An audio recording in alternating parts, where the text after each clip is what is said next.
Hello, hello. We are streaming. We are back at it again. I'm hopeful that my audio's coming through. We have a tournament that is going to be starting in just a few minutes here. Probably like 15.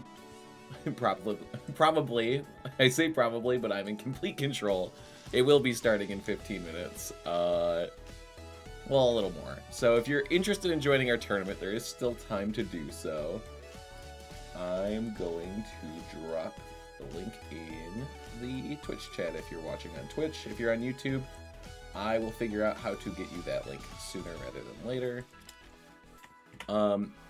In case you are joining in and you've watched my stream before, we're going to do things a little bit differently than how we've been doing them. In the past, I've been jumping around between games. This time, I'm going to focus on just one set, and I'm going to talk through the whole process, what's going through people's heads, how to improve, yada, yada, yada, the whole shebang. So if you join our tournament, if you join our tournament, I might be able to stream your game and give you some advice on how to do better. Or I might just give you your grace, give you your kudos if you end up winning your set. So let's see. We are currently live. Let's see. Let's see. Can I upload the thumbnail? I need to get new thumbnails. We're gonna just do this thumbnail we had from last week because we are still learning. So that's okay. And we're very busy.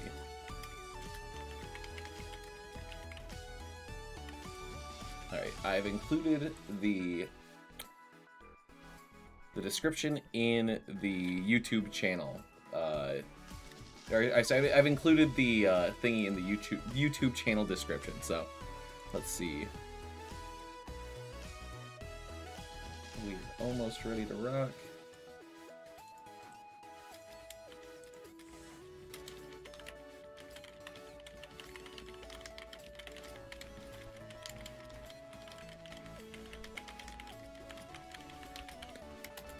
Alright, cool. Let's remove the embeds. Bop, bop, bop. Almost done. Multi-chat up. Alright, cool. Let's move this over. Excellent. And then we will do the dashboard. The good old dashboard. So that way I can help people out if they need it. Right, let's see. YouTube Studio. Analytics. Not analytics. Where's the button? Where's the button? Also, hopefully my chats are working. Hopefully everyone's having a good day. Tournament's gonna start in about 15 minutes, so if you're joining late, you can still join our tournament. Alright. I've entered the control room. My power grows. Let's see. Oh, let me mute that. Okay. Site is muted. Excellent. Alright, cool. Coolio. Alright, let's play some... Or let's unlock our new recruit while we're waiting.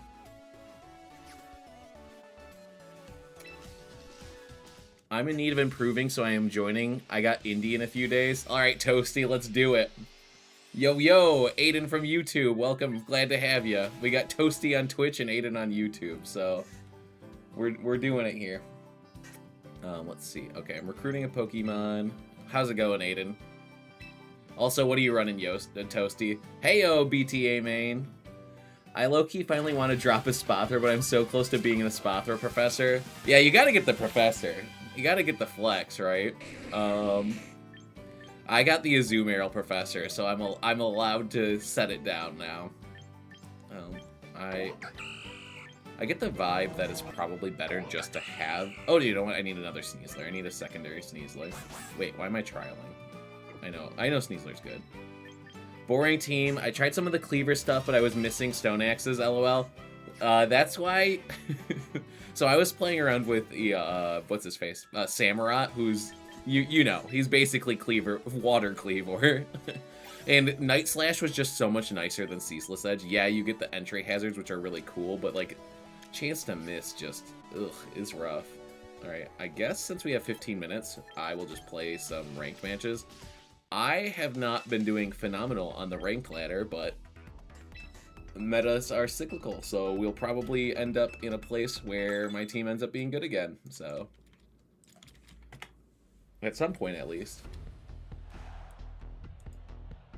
Let's see. Okay, so they are hard Trick Room, Frigg, probably Scarf or Sash Vivian. You're just throwing for content. I'm not throwing for content. Yo, what's up, Parkman? Not much. We're just vibing. Okay, so, like, the Pokemon that they're most likely to lead are Kangaskhan, Vivian, Blastoise, and Farigiraf. It's probably going to be one of the Fake-Out setters plus Frigg. I'm assuming... I mean, Sinestcha feels good into all of them. Sinestcha plus... what? I like Sinestcha plus... let's do Sinestcha plus Azumarill.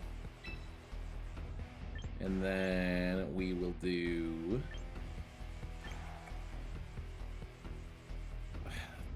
we'll do Frigg of our own plus Sneasler? Sure. Yeah, they got the big man Blastoise. We are living in the big man Blastoise meta. Alright, so my idea here is, like, another subscribe from Tybo. Thank you so much. What's up with you, North? Also, the idea with this lead is, like, hey, if you lead Vivian, which you did, I kind of just get to click, Giga Drain to break your Sash if you have one. Or, sorry, Machagacha, and Protect. Or, what do I want to do? I think it's Protect. There's a world where I click Rage Powder. I'm just going to click Protect. Okay, I see a lot of people joining. Okay, Atraxian Caterus says, yellow. Parker, are you going to any locals Parker, going to any of the locals? I know it doesn't start till June. I'll probably go to a local at some point, just not right now. I just went to one on Sunday, yeah, so, all right, the Vivian did outspeed the Blastoise. That doesn't tell us whether they are Scarf or not. They are Shell Smash, which means that they are going to lower their defenses, which means this Machagacha is about to do big damage. If Blastoise is meta, we should never change anything. I don't know about that. Blastoise is hurting, which we love. I am Colberberry. Oh, burn. Lucky me, lucky me. All right. I'm currently stressing out about what secondary mega to run, deciding to use this as a chance to try something new. Respect. Okay. Thanks. Unofficial locals for CP won't even start until September. I've been seeing some of my local spots running unofficial champion stuff still. Some areas officially sanctioned non-CP. Okay, so they just invested a lot of resources into getting this Blastoise online. Part of me is like, I could just click Rage Powder plus Play Rough into this Vivian and just remove it. Because I have Colberberry. I don't think I'll survive, but I will survive the double. We'll see. I do survive, okay. Never thought I'd see the day Blastoise would be meta. We finally got here. No, not like this. Okay. I mean, that is a dang. That is a big old dang. I'm just trying to think of how I get through this now. I think you just Aqua Jet here. Part of me is like, maybe I Protect and then I get Farigin so I can do Helping Hand Aqua Jet is what I was thinking. I might just Matcha. They look... I'm clicking Matcha on the off chance that I don't go for Sinestcha. Okay. Because I don't think just Aqua Jet will be enough. Sure, you can have my Sinestcha.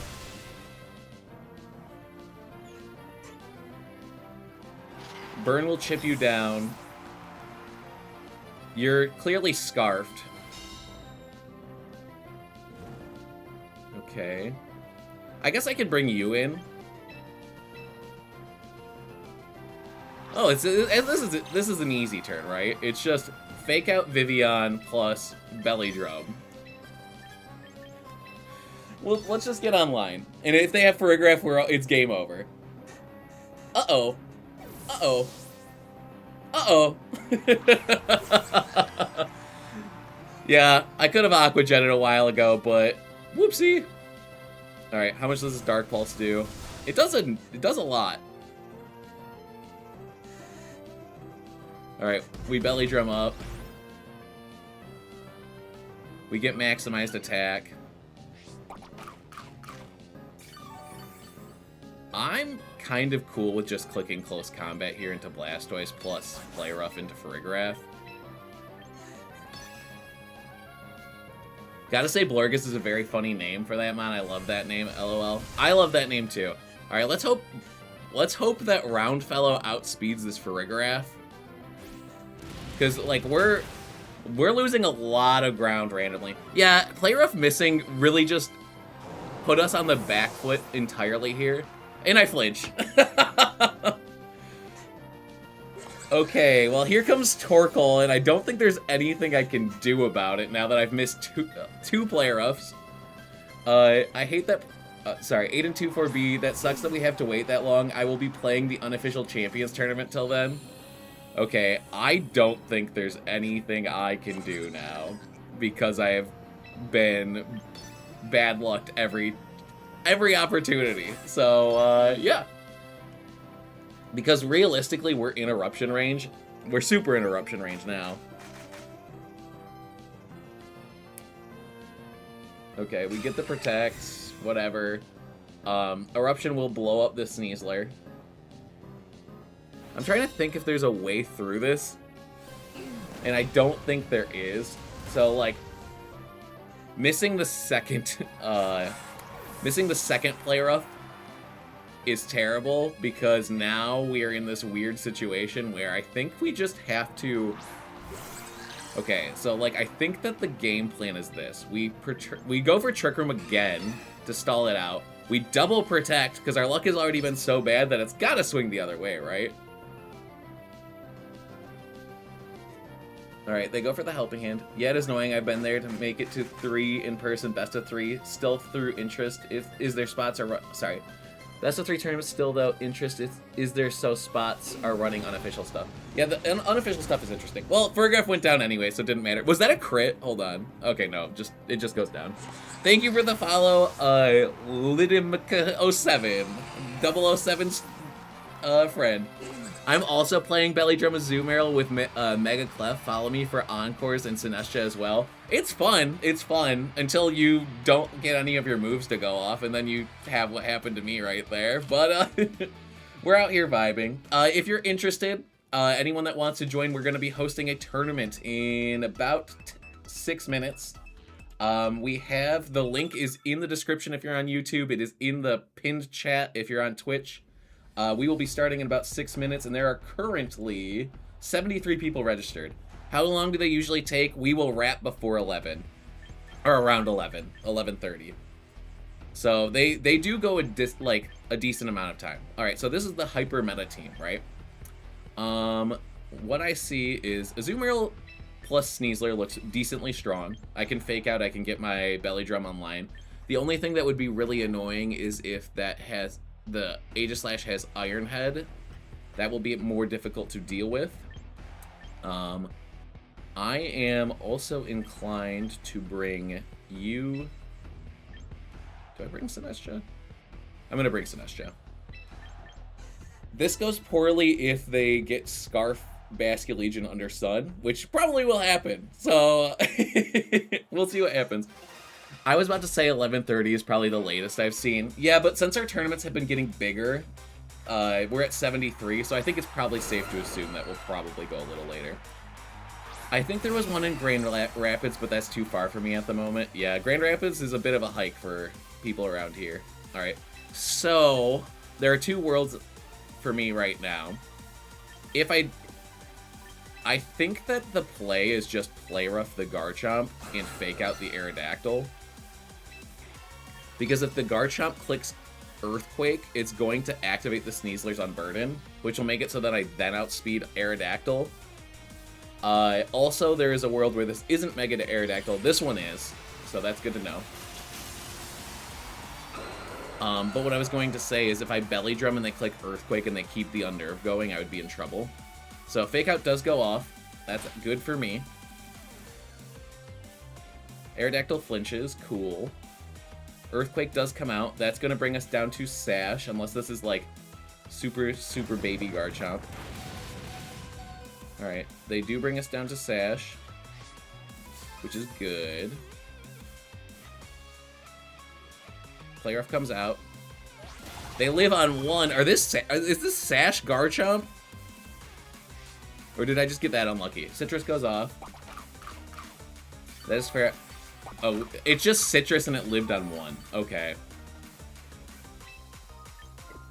Well, I know my name is hard to pronounce. That's why I'm Euronia Critter on Discord. Alright, so right now we are threatening a KO on Aerodactyl, which leads me to believe they might just protect the Aerodactyl. I kind of think Aqua Jet might just pick up. It's kind of a 50-50 turn here. They might go for Tailwind. They might just let Aerodactyl go down. I think that I'm just going to close combat the Garchomp and stick damage into the Aerodactyl. Because the idea here is Play Rough will do a good chunk, and then I can pick it up with Aqua Jet next turn. I probably could have just gone for Aqua Jet, realistically. Aerodactyl doesn't protect. This is actually bad because they're going to get damage into me.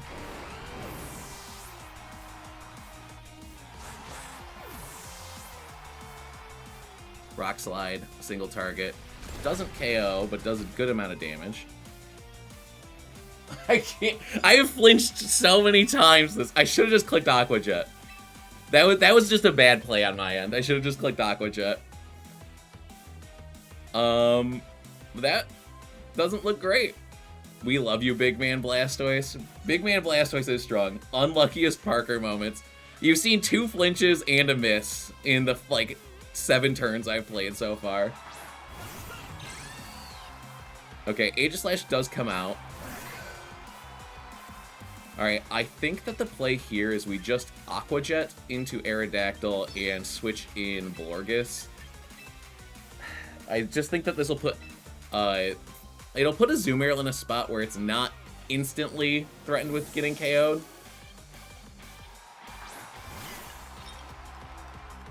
Alright, hey kitty cat. No, hey, no rubber bands. Come here. You can't steal rubber band off my desk. Sorry, hold on. Alright, so we read to protect.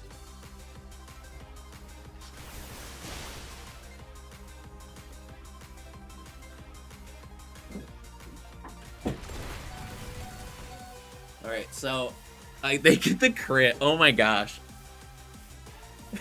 I can't handle how unfortunate things have been lately. Okay, let's see. Okay, cool. For some reason I can only see TCG. Oh, okay, you guys are talking about stuff. Ready for my first tourney. Let's go. Love that energy. Alright, we're gonna do Aqua Jet and Shadow Ball. Unfortunate does not even begin to describe. Yeah, this has just been life lately. Alright, so they have to remove a Azumarill here. It's kind of the biggest threat. I'm excited. Alright, so they could go for Poltergeist into a Azumarill if they don't have Iron Head. No, they attack Blorgus. Blorgus has Colbur Berry. Blorgus is going down. But luckily for me, this puts me in a situation where I do have my offensive pressure going at the same time. Like, Azumarill is threatening to remove this Aerodactyl, and Delphox is threatening to remove this Aegislash. I did just change sub off of my Delphox, and I highly regret it now because I have a big suspicion that we are going to see Basculegion in the back, and more likely than not, this Aegislash is just going to click Protect this turn. So I guess what I can do, I'm like trying to make like big heads up plays. It won't be enough, but I could Encore them if I think they're going for King Shield. Let's just play Heat Wave. Alright, they withdraw Aerodactyl. If this is Basculegion, I didn't stand a chance. Yeah, it's over. That's fine. Let's see if my substitute play would have been correct if I had the option to pick it. Also, we have 76 people registered. Okay, so Encore would have also been a decent play here. I guess our next hope is that this Basculegion is not Scarfed and gets burned. Okay, critical hit. Luck is on our side now, right? Right? Yo. Alright. Alright. This Basculegion, I am manifesting. It is actually... Okay, like... This is super, super greedy, right? Hey, Umbri Furrow, thank you for the follow. This is super greedy, but I'm playing in a way where I'm like, hey, I think that you're going to double my Delphox here because it's your primary threat. I don't think that this is the correct play, but we have to make plays that'll get us back into the game now. Alright, so let's see. They changed their stance fast, which means they have Shadow Sneak, which means, yeah, that's game. Alright, and we can scoop and we can start our tournament. I literally found this a few hours ago, submitted just in time. Excellent! Glad to have you. Alright, let's see. Alright. Oh my gosh, did I not... It looks like check-in has not been open, so we are going to open check-in and give people about 5 minutes to get checked in. Ugh. It's supposed to automatically go up, but I guess I didn't do it correctly. Hold on. Alright.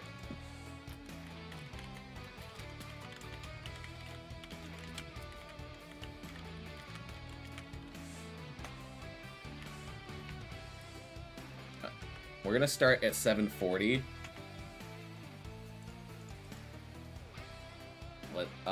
I am going to tell everyone to make sure to check in. Alright, so the big thing to note from my game is that I got way too greedy clicking Play Rough into Aerodactyl. I did just ping the Discord. I should have Aqua Jetted instead of Play Rough there. I don't know why I didn't do it. I think it was just, like, distraction from all the things going on, tournament about to start, like, chat getting excited or whatnot. But, like, Aqua Jet is always a better play because Aqua Jet's gonna two-shot the Aerodactyl anyway, and it doesn't risk getting flinched. So, yeah, I did get unlucky, but if I played better, I could have removed luck as a factor. Almost forgot to check in. Yep, Discord's been pinged. Oh, we got a lot of people joining the Discord. Okay, let's see.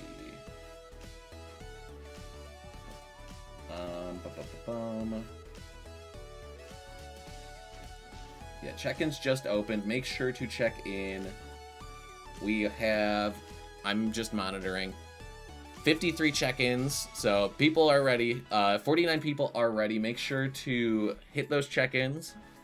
I'm running Charizard Hate Simulator. I'm running Commentary Simulator. That's what I'm doing.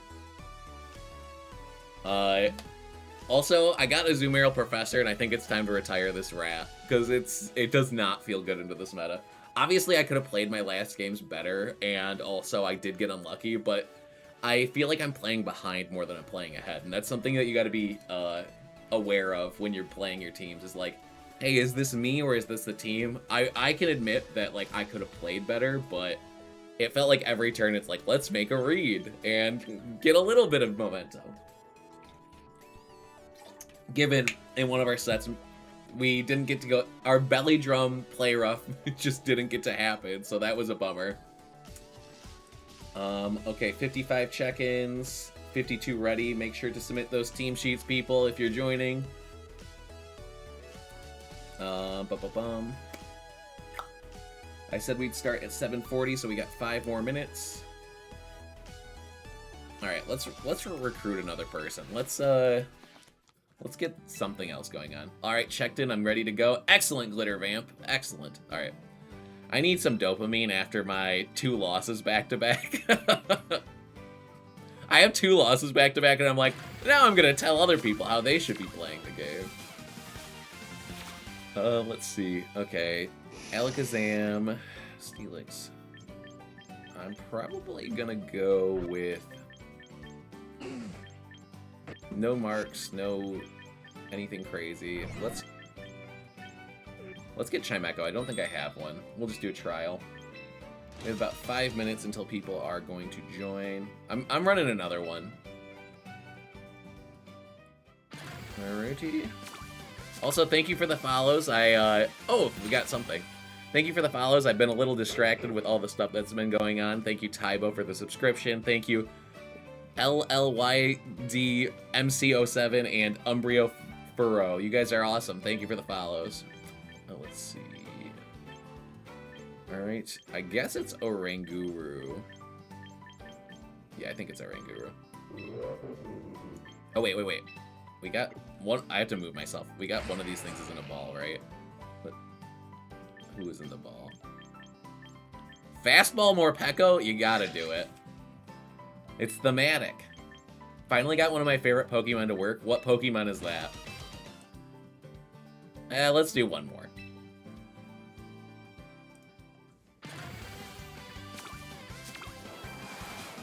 I said, let's see. Yeah, I said 7. Ninetales the Dozy.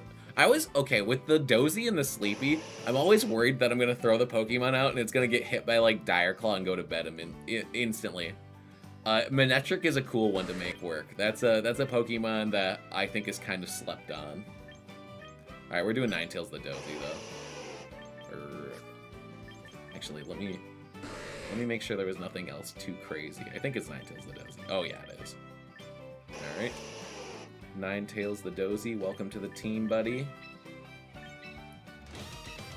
Alrighty. Alright. We have 60 check-ins, 59 people ready. We're gonna start the tournament in 3 minutes. My stomach is dying right now. Well, gotta get some food in ya. I don't know. Parker, you aren't checked in, you troll. I'm not. Oh, I'm the person that's not checked in. Yeah, I'm going to be streaming, so because I'm not going to Indy, so I figure it'd be helpful for people to get replay data and stuff like that. I am a troll. When I signed up for all the when I made all the tournaments, it was back when I was never casting them because that wasn't really a function for like Scarlet and Violet. So now I've been like, hey, I just want to do commentary for a little bit and take a little break from competing, and it seems like people have been enjoying commentary more anyway, so because we're getting a lot more activity. So all right, 2 more minutes and then we'll launch this bad boy. Currently we have 60 people in here. I am not going to start a game. Maybe I'll bring Medicham to something. I think Medicham's a sleeper pick. The Beast Ball Medicham. No one ever expects it. Alright, let's see. Or my sweet boy, Heliolisk. I am so upset that we didn't get Mega Heliolisk. When ZA came out, I was like, fingers crossed. I was like, let's get this Mega Heliolisk. It's got pretty mediocre stats. They could do a lot with it. All 3 of its abilities are good, so you could run any of them pre-Mega and then Mega into whatever else it has. But, no. What was me as a Heliolisk fan? Okay. 1 more minute, and then we're gonna launch this tournament. Let me get... Nope, another Mega for Garchomp. Sorry, best we can do is another Mega for Garchomp, yeah. Alrighty.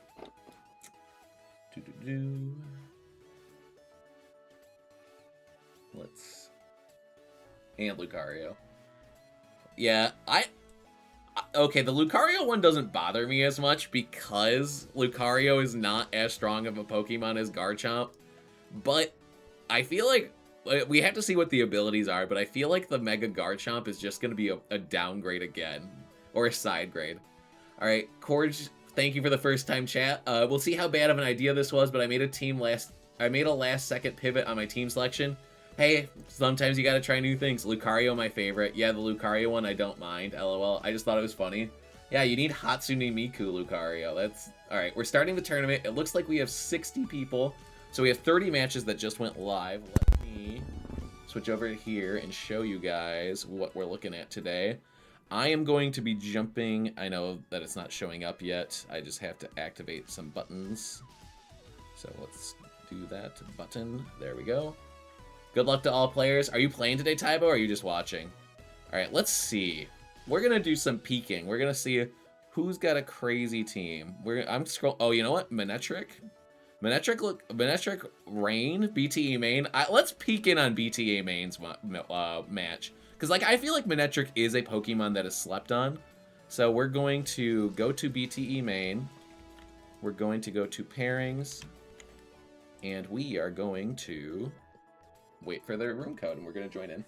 You already know I got a crazy team. Oh, yeah, I know you got a crazy team, Ajon. All right, so while we're waiting for them to get in, what we can do is we can talk about the team. So BTE main is running a Manectric with Lightning Rod. This is open team sheet, so both players are going to be able to see what both people are running. They have Volt Switch, Thunder, Protect, and Overheat. Interesting, so they have the Thunder because it combos well with the Drizzle on Pelipper, which means it's always going to connect in the rain. They have White Herb Sneasler, which means that if they get a close combat off or they get intimidated, they'll have double speed, and at base 120 speed, this Pokemon gets super fast. They have Choice Scarf Zarina, so it's instantly threatening a lot of like pressure. It's very fast. It has triple axle to remove Garchomps. It's got Trop Kick. Since it's covered by Pelipper with rain, it can probably survive some Charizard heat waves as long as the rain goes up. And then they have Citrus Berry Garchomp with like good attacking, like Earthquake, Stomping Tantrum, Rock Slide, and Protect. Notably, if they run into another Garchomp, they can't remove it as easily because they don't have Dragon Claw, but that's where the Zarina comes into play. And then they have Kasib Berry Basculegion, but notably this is female Basculegion, which means it's a special attacker. It has adaptability. It is going to use big Muddy Waters for big spread damage with Aqua Jet and Shadow Ball. So not your normal Basculegion, but still plenty strong. And then they're fighting against Whim Condition BGC. If their opponent... Oh, you know what? I never announced in the Discord. Maybe that's why people have not gotten there. Round 1 is up. Cool. Alright. Also, I apologize to everyone for the delay. Okay. So, Whim Condition VGC is using Charizard Y with a Heat Wave, Weather Ball, Solar Beam, like standard stuff. Their Garchomp does rock the Dragon Claw, so it's probably going to be able to remove the Garchomp or do most of Garchomp's health. We saw the other one, I believe, was also Citrus Berry, so likely both Garchomps are bulky.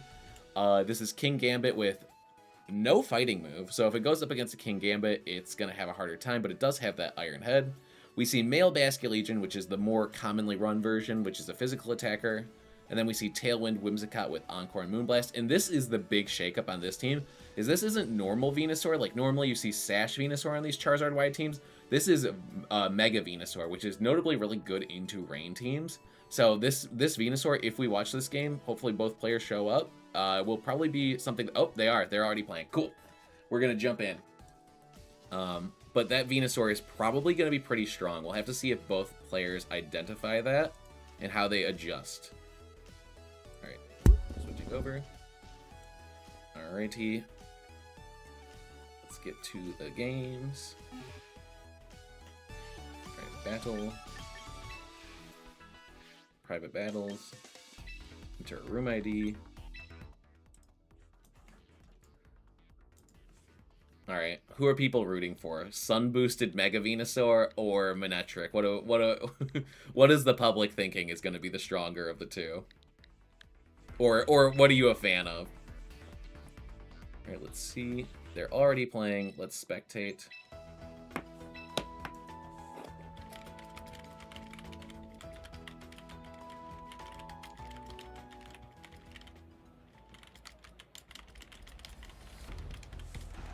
Alright, cool. They are in Team Select. We know both Alright. We know that main's Garchomp doesn't have a Dragon move, but the Zarina is going to be pretty tricky. Notably, the Zarina is going to have a hard time facing off against that Mega Venusaur, though. Alright, cool. Let's get into it. Alright, so we see Sneasler and Zarina led on the side of main. They are threatening with Fake Out pressure, and also this King Gambit is... Let's see what kind of King Gambit. It is a... Black Glasses King Gambit, which means they are threatened with a KO right now. So this Zarina could click Fake Out into Whimsicott plus Close Combat with the Sneasler, and there's not much they can do about it outside of a defensive play. Because King Gambit cannot click... Fake Out with the Zarina. What am I talking about? They cannot do that. They can click Fake Out with the Sneasler. Whimsicott protects here just to play it slow. Sneasler does go to Fake Out. It does get called. They protect themselves. And then King Gambit goes for Sucker Punch. unfortunately, due to Queenly Majesty, which blocked priority moves, that's not going to do anything. Zarina's going to threaten with a giant low kick. It's not enough to knock out, but it is enough to heavily threaten the King Gambit. The Zarina now is locked into a fighting type move, which is really bad if the opponent did bring Basculegion. Honestly, Basculegion, Venusaur, and Charizard all don't like dealing, are all fine into fighting type moves. We see the Sneasler pivot out here. Let's see what the opponent does. All right, we see a Tailwind go off. Now the question is, who is faster? +2 King Gambit or Scarf Zarina? Zarina's faster. We're going to see a low kick just to remove that Pokemon. And now we're... Critical hit did not matter. We're going to see a 3 versus 1 situation, but Bree has set up Tailwind. So they have speed control in their favor. And if Charizard does come out... Oh, it's Venus. I was going to say, if Charizard does come out, it's going to be able to remove the weather. This Whimsicott is not rocking a weather control move, so Rain is going to stay up. If they can remove this Pelipper, they're not really threatened heavily by Sneasler and Zarina. And currently Zarina is locked into Low Kick, which is not a very offensive move into either of these Pokemon. Mega Venusaur is known for being very bulky, and Whimsicott also is going to resist that. So right now, Bree gets to put their pedal to the metal. Does this Pelipper have Protect? This Pelipper does not have Protect, so I'm not going to be surprised to see if both Pokemon double into it. It is Focus Sash. If a combination of Sludge Bomb and Moonblast can pick up, they will be in an advantage state where they'll have 2 Pokemon to 1. Alright, Moonblast is going to do well over half, which makes me believe that this Venusaur is probably going to be able to pick up. Yep, there it is. Okay, with the double up, it is now a 2 versus 4 situation. Bree has, sorry, 2 versus 3. Bree has lost the King Gambit, but with speed control on their side, they are in a very commanding position right now. The question here is, with Fake Out, are you able to do enough to take care of the rest of this team? There is a world where the Pokemon that Bree brought is like Garchomp, and if it is Garchomp, then Triple Axle might be enough to just like go through this entire team.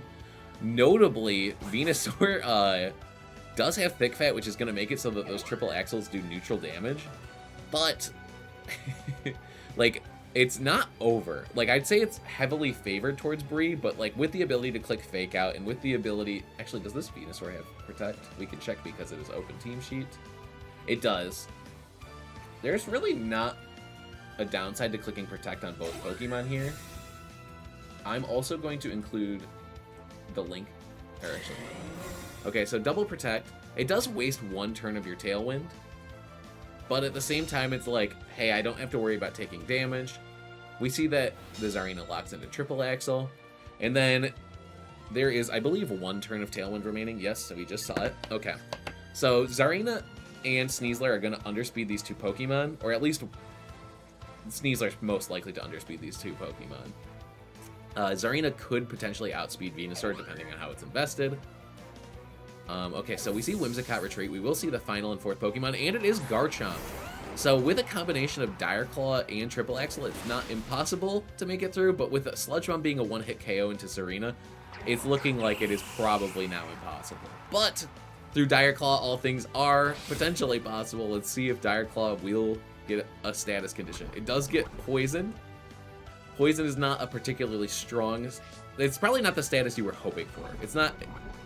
It's powerful, but not so powerful that I feel like Maine is going to be able to make a recovery here. Oh, you know what? Maine has a 4th Pokemon. What am I talking about? There is a whole Manectric in the back. Notably, Fire is not going to do much damage into either of these Pokemon, and Electric is going to do nothing into Garchomp and resisted into Venusaur. So we'll have to see how they handle this here. Maybe Manectric, maybe with a double Protect, they could get Rain to end, and then with Poison Chip and Overheat on the table, there is a world. The way that Bree would punish that is by bringing in their Whimsicott, which has Encore, to punish them and lock them into those Protects, and if they can only make defensive plays, they are likely to not be able to win the game. Alright, let's see. There is also the world where you go for the Intimidate plus Dire Claw, and you say, you know what, I think we'll survive this double up, and I might get a sleep. Alright, Intimidate goes off. We do see Overheat come out. that is going to do like 10% to Venusaur, maybe 8. Not a ton, but hey, damage is damage, and if we can get, I was going to say, if we can get a big Dire Claw, then maybe there's a chance. Close combat is not enough to remove the Garchomp. It will be removed this turn when Poison... Oh, never mind. Thanks to Citrus Berry, it will not be removed. Alright, we do see the White Herb go off on Venusaur. Or sorry, on Sneasler. Alright, Rock Slide comes out. That is a little bit of damage on both. Looks like that... Alright, and then followed up by an Earth Power is going to be enough to remove the Sneasler. Okay. Now with Manectric at -2 special attack, it's going to be really difficult for Maine to bring it back here. I will say both players played it really well. Maybe Maine is fishing now for like a critical hit. You know, it's not impossible for them to bring it back. It's going to be difficult. Honestly, it really... This now, what Maine gets to do is he can't... Or they can kind of scout out how much damage these Pokemon are going to do for them, and that's information they can use later in the battle. Like in the next game. Alright, so we see Volt Switch. Alright. We definitely know that Maine's Manectric is faster. They go for Dragon Claw. It does about a little over 1/3. And then Earth Power. And that's going to be enough, and that is going to be the game. First game is going to go to Win Condition VGC or Bree. But this is not over. We're playing a best of 3. So even though they've lost the game, they've not lost the war. There's plenty of stuff that they can learn from that and get stronger because of it. So I think the big question here is, like, while Manectric is a really unique piece, and it's not a Pokemon you see too frequently, is it actually helpful enough to warrant bringing in this matchup? We saw it into Garchomp and Venusaur in the rain. It did very little. Other Pokemons... Oh, thank you for the follow, Lone Mystic 92. Love... I saw 92 and I'm like, that's my year too. Anyway, the question here is, like, what Pokemon might be better into it? Because we know that the Zarina has access to Triple Axle, which threatens the Garchomp. We did see Low Kick is not enough to pick up that Kingambit, which is really difficult. We haven't seen this Basculegion come in yet. That's another Pokemon that could potentially be there. If Pelipper can get off a Hurricane into Venusaur, that would potentially be huge. I could see a world where we angle more to play around this Pelipper, because it does good offensively into basically every single Pokemon on Bree's team. The only thing is like, if that Charizard comes in, if they opt to play with Charizard, it might be a little difficult for Maine to deal with that, because Charizard will have better ease of access to control the weather. Alrighty, we see Sneasler and Pelipper. Okay, so Pelipper is brought this time, like up front. Alright, we see Whimsicott and Venusaur. We could see a Gentleman Handshake to Tailwind, fake out Tailwind, but then the Venusaur is going to be able to get damage into the other side of the field. There is a world where this Venusaur clicks Protect and this Whimsicott clicks Tailwind, and then at that... But, okay, here's the thing. If Whimsicott does not get removed this turn, and you click a move like Fake Out, you can be in big trouble because it can Encore you, and if it Encores you, you're not doing anything next turn. Obviously, you could switch in your Zarina, but this Venusaur could cover the spot because we just saw that Venusaur can one-shot Zarina with Sludge Bomb. Okay, we see Protect come out on the Whimsicott, a pretty strong play, followed by Protect from Venusaur. Notably, we did not see Mega, which means that there is the case that possibly Charizard is in the back. We see Tailwind from Pelipper plus Fake Out. This is kind of like free real estate for Whimsicott. Like, Whimsicott can Encore either Pokemon. If Zarina's in the back, you could switch it in here, but then you're risking getting smacked by Venusaur. But the thing is like, maybe getting a Hurricane off into Venusaur is worth that risk, you know? Queenly Majesty would block the Encore because it is a priority move. We do see Sneasler retreat. Is it into this Zarina? It is. Okay. Let's see. Do they click Encore? We see Pelipper retreat as well. We see the double retreat, and Garchomp comes in. Interesting. We see Venusaur does Mega. And let's see what this Whimsicott does. I think if I were to do this play a little differently, I think it might have been better to just switch in one and not the other. because I feel like Venusaur's probably... Okay, never mind. Earth Power's into the Zarina spot. But I do think that you could have gotten a lot of momentum with your Pelipper on that turn if you just clicked Hurricane, because you had seen both these grass types had already protected, which means it's basically free super effective damage into one of them. On that note, though, this turn is not over, and it's time to get some damage. Zarina is Scarfed, and it does have access to U-turn, so it can go for a repositioning move here, but the question is, what is going to happen? I mean, if they U-turn into Sneasler, that's not a bad switch, because this Venusaur probably wants to click a poison move into it. Let's see what happens. Zarina goes for a triple axle. It is into Whimsicott. It does protect itself. We see Rock Slide come out. It could get a flinch. Venusaur avoids. There's no momentum for that turn. Sludge Bomb comes out, and we saw last time it picked up, and there goes Zarina. Ooh, Maine is losing ground. I think that this game is not over. Garchomp next to Pelipper is a very strong mode because you can click Earthquake really freely plus Hurricane. But the thing is that this Whimsicott is gonna probably set up Tailwind for free. Like, they are threatened, but they're not threatened by a KO. Venusaur is known for being really bulky, so I don't think even with the double up that Pelipper and Garchomp will do it. And I think that, like, Venusaur could probably just click Giga Drain into Pelipper this turn and, like, keep itself extra safe. Instead, the Venusaur goes for Protect, which I really respect. I think that the idea here is, like, hey, I can get a Tailwind up, and then you're gonna potentially double my Venusaur, and I'm just going to be faster than you next turn, and I'm going to threaten a lot of damage. Whimsicott dodges. I don't know. I don't think that Maine has been able to do a single point of damage because of misses this game. Like, they have been very unlucky. But with that said, the Tailwind has now shifted. Bree has done a great job piloting through this rain, this Tailwind, and it's getting harder and harder. Maine has lost a Pokemon, and Bree is, like, sitting really healthy. Has their Pokemon right where they want him to be. Alright, we see Moonblast into Pelipper. I think the idea here is, like, hey, I'm going to double your Pelipper, and that's going to mean that I don't take flying type attacks, which is kind of your big damage dealer. And then after that, it's going to be just Garchomp and whoever the fourth Pokemon is. Is it that Oh, sorry, it's Sneasler. We already know. Alright, Rain is gone. And now Whimsicott, if you go for Fake Out, it can click Encore. Like, you are locked. Alright, so let's see what Maine chooses to do here. It is looking really difficult. I think realistically, the only way that Maine can win this is by getting a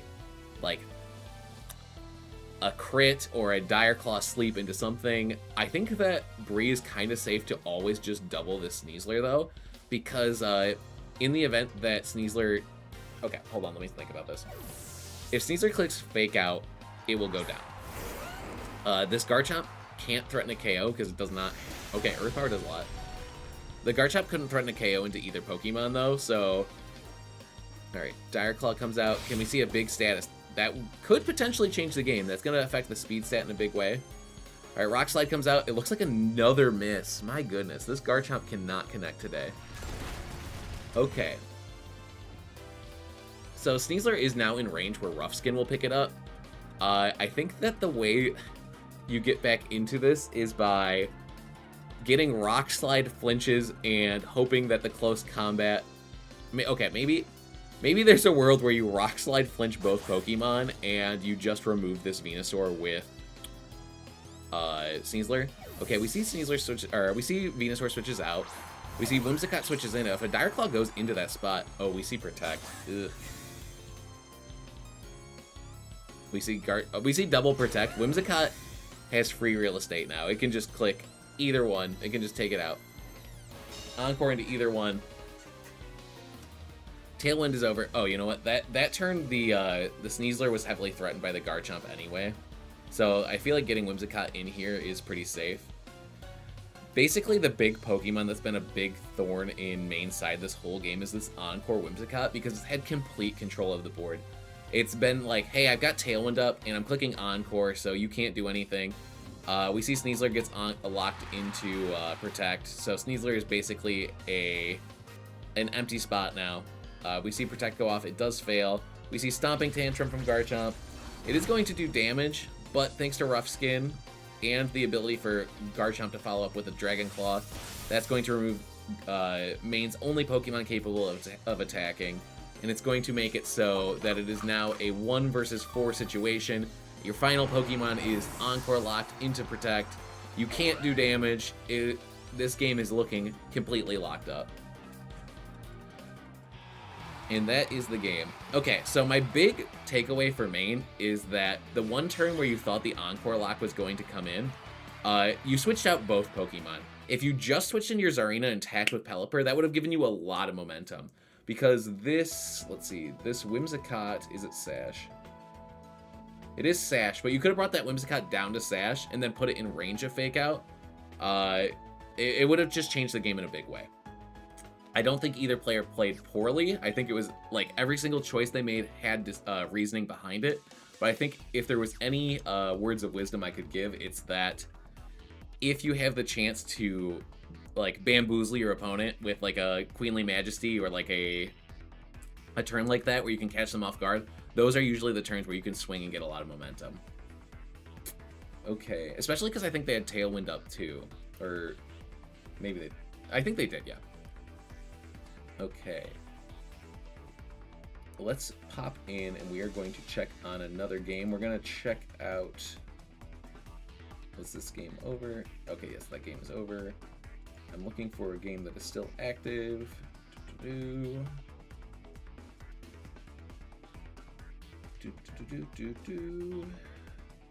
going to check out HD Enlightenment versus Ego Death. Alrighty. 9205758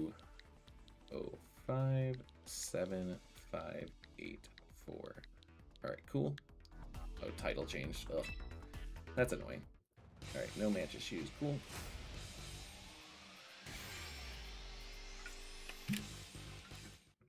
Mikey, oh, your game 1's ending now. I said I was gonna watch this one, so I'm going to watch this one, but that in the future, Aiden, I will jump to someone that is in the call that wants. Why am I recruiting? But that is good to know, Aiden. Thank you for the heads up. If this one is a empty battle, then I will jump to you. I cannot talk. All right, let's see. Private battles. My brain completely failed against it. LOL GG. Watch the other guys for sure. Yeah, Aiden's a fan favorite, so we gotta spread the love. That was just a long game. Oh yeah. We might opt you anyway if you're like one of the later sets. All right, cool.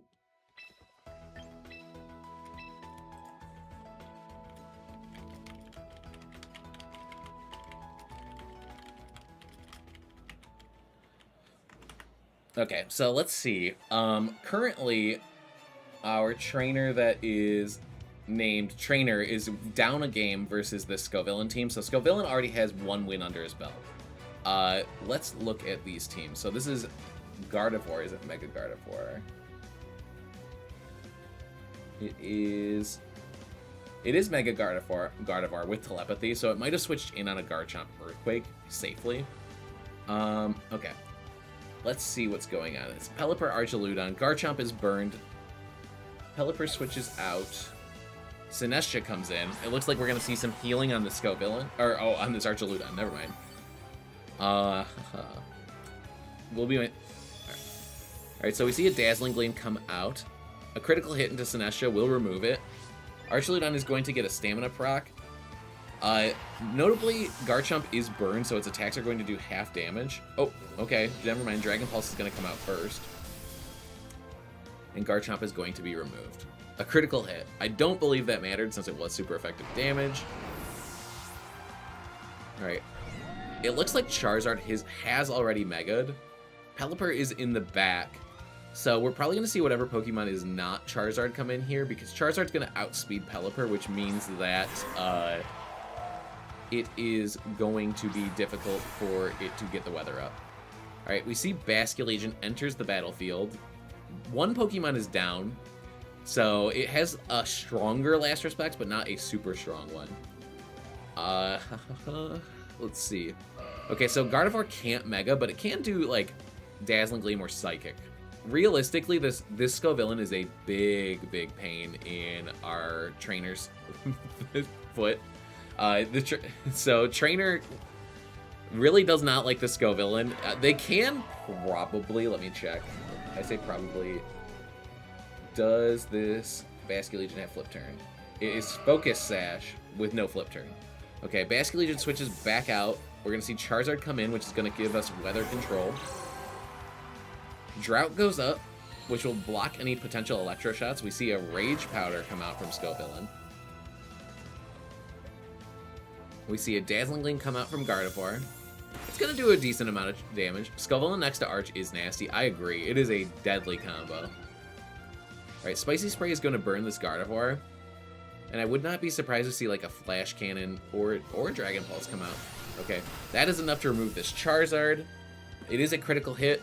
I don't know if that mattered. If the Archaludon got any boosts, it probably did not. Well, I can do a quick check real quick to see how this Archaludon is doing. I dropped out, only really had time for one match because I gotta go out shopping. Bye.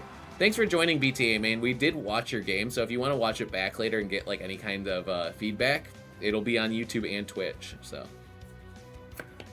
let's see. Okay. So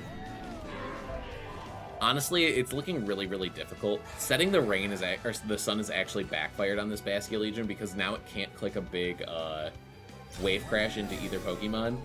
It can click Last Respects, but I don't know if it'll be enough to pick up this Scovillain. And then we're going to end in this weird situation where I don't think Gardevoir or Basculegion will have enough in the tank to take care of both Pelipper and Archaludon. Dazzling Gleam's going to come out. We've seen that Gardevoir's already been burned. We do see Last Respects come out. Will it be enough to pick up? It is. Okay. So now it is a 2 versus 2 situation, but both of our trainers' Pokemon are burned. And this Archaludon does have multiple defense boosts. So outside of a critical hit, it's going to be... Oh, also apparently Trick Room was up. So, also, the Basculegion was faster than the Gardevoir in Trick Room. That's just things to know. Okay, Rain is back up. The Basculegion does have access to choose what move to use, but I'm imagining that it's always going to be clicking Last Respects here. The Pelipper... The Pelipper does not have access to Protect. The Archaludon does. So there is a kind of a mind game at play here where it's like, will... Also, I think that I saw that the Pelipper does have Wide Guard. So this Gardevoir can't use Dazzling Gleam freely. So I am imagining that this Archaludon is pretty safe to just go for big damage. They can use Wide Guard. That would mean that the Pelipper's... Or sorry, the Pelipper's not doing anything offensive this turn. We do see Last Respects come out into the Pelipper. It is enough to pick up. Did Gardevoir stand pat and use Dazzling Gleam in front of the potential Wide Guard? It will be single target, which means it will do more damage. We do see Electroshock come out. It does fire off into the Basculegion, and we also do know that this Archaludon is outspeeding Gardevoir. So if this Gardevoir can't remove Archaludon this turn, it is going to be game over. We see Trick Room go up. That is an interesting play. Never mind, the momentum has shifted. We do see that... Never mind. We don't... I believe Gardevoir is faster under Trick Room. It will have single target Dazzling Gleam. It is a neutral attack. Gardevoir does have a decent special attack stat, but I don't know if it's going to be enough to remove Archaludon. It's a very bulky Pokemon. It does, though, and we're going to go to a Game 3. A critical hit. Hey, never say never.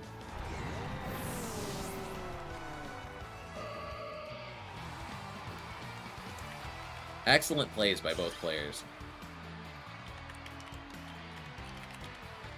Yeah, that is GG's right there. That is a crazy endgame. Both players played it really well. The crit did go crazy. Also, welcome Cheesy VGC. Mechanics question: does Wide Guard stay in effect after the user dies? It does, yes. For the turn. Like, it's not like it'll last forever, but if I click Wide Guard, and I get KO'd by Basculegion, it will still stay in effect? That is a great question to ask, though.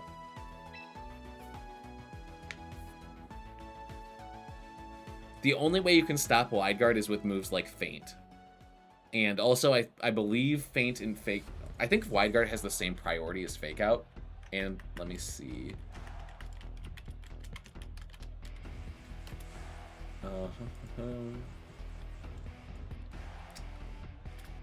Yeah, okay, so Wide Guard and and Fake Out both have speed priority of 3.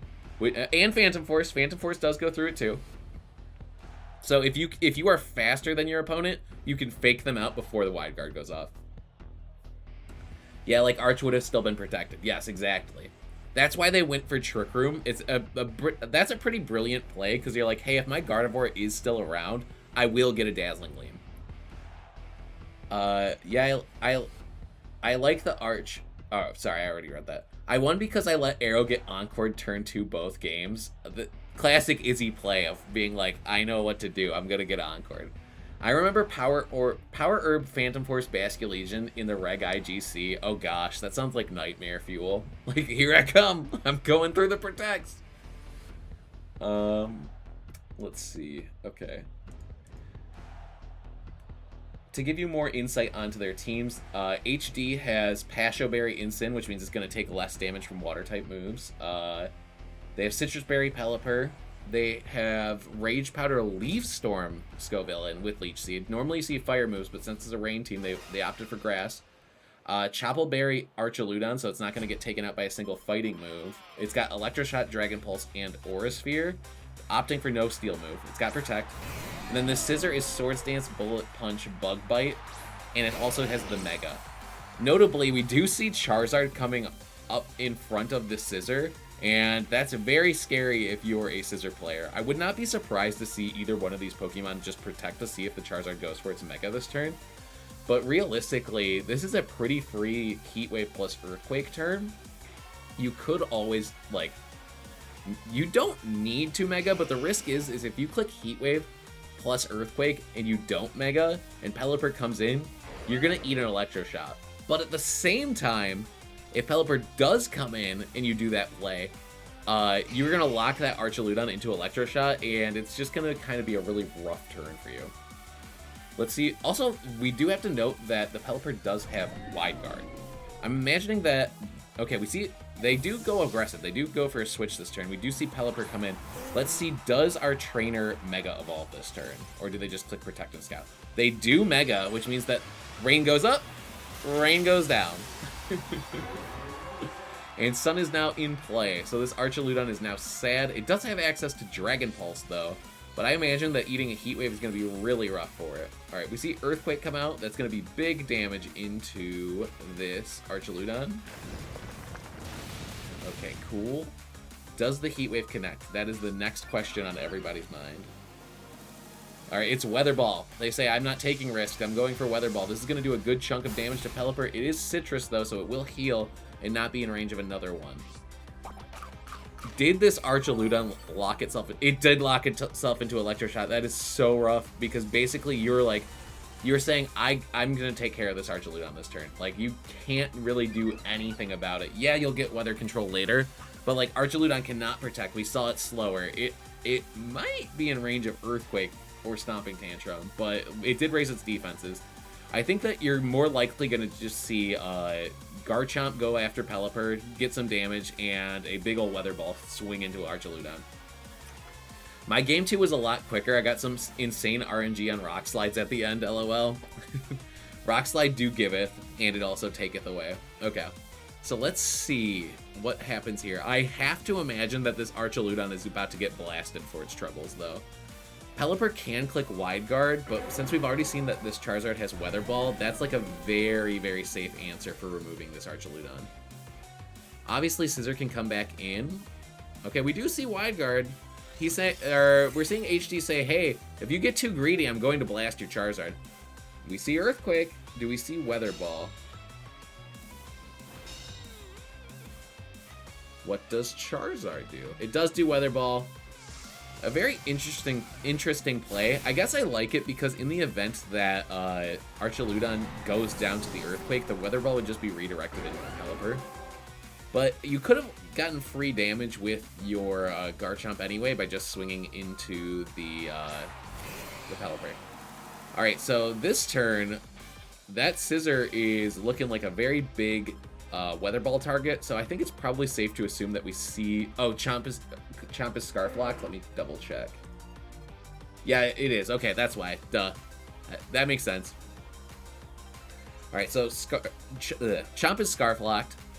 We will probably see a withdrawal from Pelipper. The question is what Pokemon comes in. It is Sinestcha. If you clicked Heat Wave this turn, you are probably going to get a lot of bang for your buck. What did the Charizard click?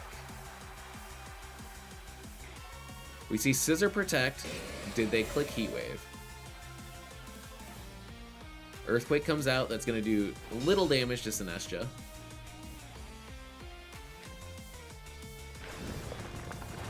Alright.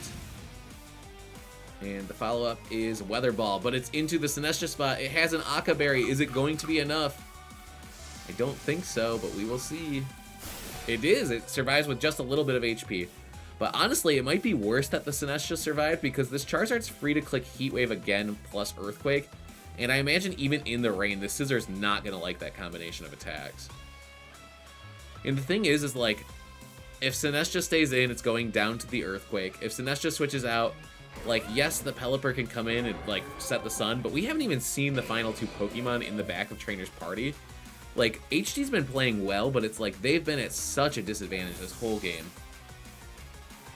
Now, the question here is, like, how well does Scizor take a Heat Wave in the rain? We see Earthquake's gonna come out. It will do damage into the Scizor, but it shouldn't do too much. Okay, will the follow-up Heat Wave pick up? It probably will. Let's see. And that is enough. Okay, so now it is low health Sinestcha with Pelipper. That is now burned. Luck is not on Pelipper's side here. All right, the question is, can we get to the end of... Okay, the game is over. Lost game 3 on turn 1, GG. Yeah, the HD, you played it well. You had a really rough lead into them. I liked the idea of, hey, maybe Scizor will be really strong, but unfortunately, it was not the Pokemon to bring up front in this game. I don't even think it was a terrible matchup into them. Let me look at their team real quick. Like, Scizor does great into Gardevoir and great into Aerodactyl, and decent to well into Basculegion and Kingambit as well. Like, the only Pokemon it doesn't want to see is Charizard, and unfortunately, it saw Charizard immediately. So, well played to both players. It does happen. That was our final round, so we are going to go to our next round. So, let's start our next round. All right. I'm going to make an announcement in the Discord, and we are going to jump to our next set.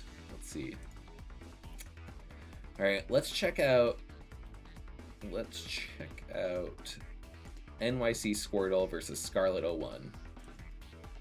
Squirtle's got a Blastoise Camerupt team. Actually, you know what? I'm willing to check them out, but I need to make sure that they're checking in first. If they don't check in, then we'll jump somewhere else. Also, you know, actually, I should probably be more fair. I should probably randomize. If they show up, I will play their game. I will join their game, but I'm going to do random number generator. Between 1 and 32. Or 29. Because we just had some people leave because they had to leave. Alright. Well, I did the random number generator, and it was not those two, but it was like 1 or 2 games away from them. They have not checked in yet. Let's see if my other random number generator match has checked in. One of them has. Okay. Also, while people are getting ready, I'm going to use this to take a quick break to get water, and then we'll jump.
Alright, I have returned.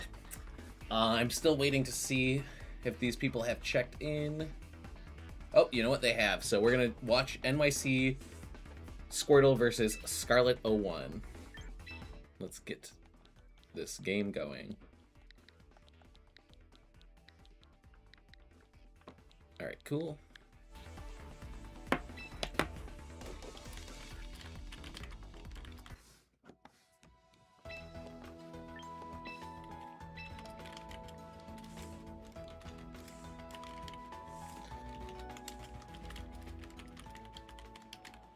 Alright, cool. So we're going to see a Mega Starmie and Lopunny team versus a Hard Trick Room Camerupt team.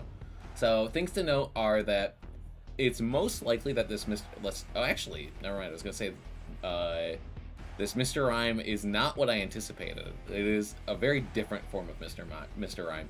It has Fake Out, Thunderbolt, Nasty Plot, and Frost Breath. The Weirder has Trick Room, Helping Hand, Throat Chop, and Lunge. Sinestra's got Bright Powder, Strength Sap, Life Dew, Rage Powder, and Matcha Gotcha.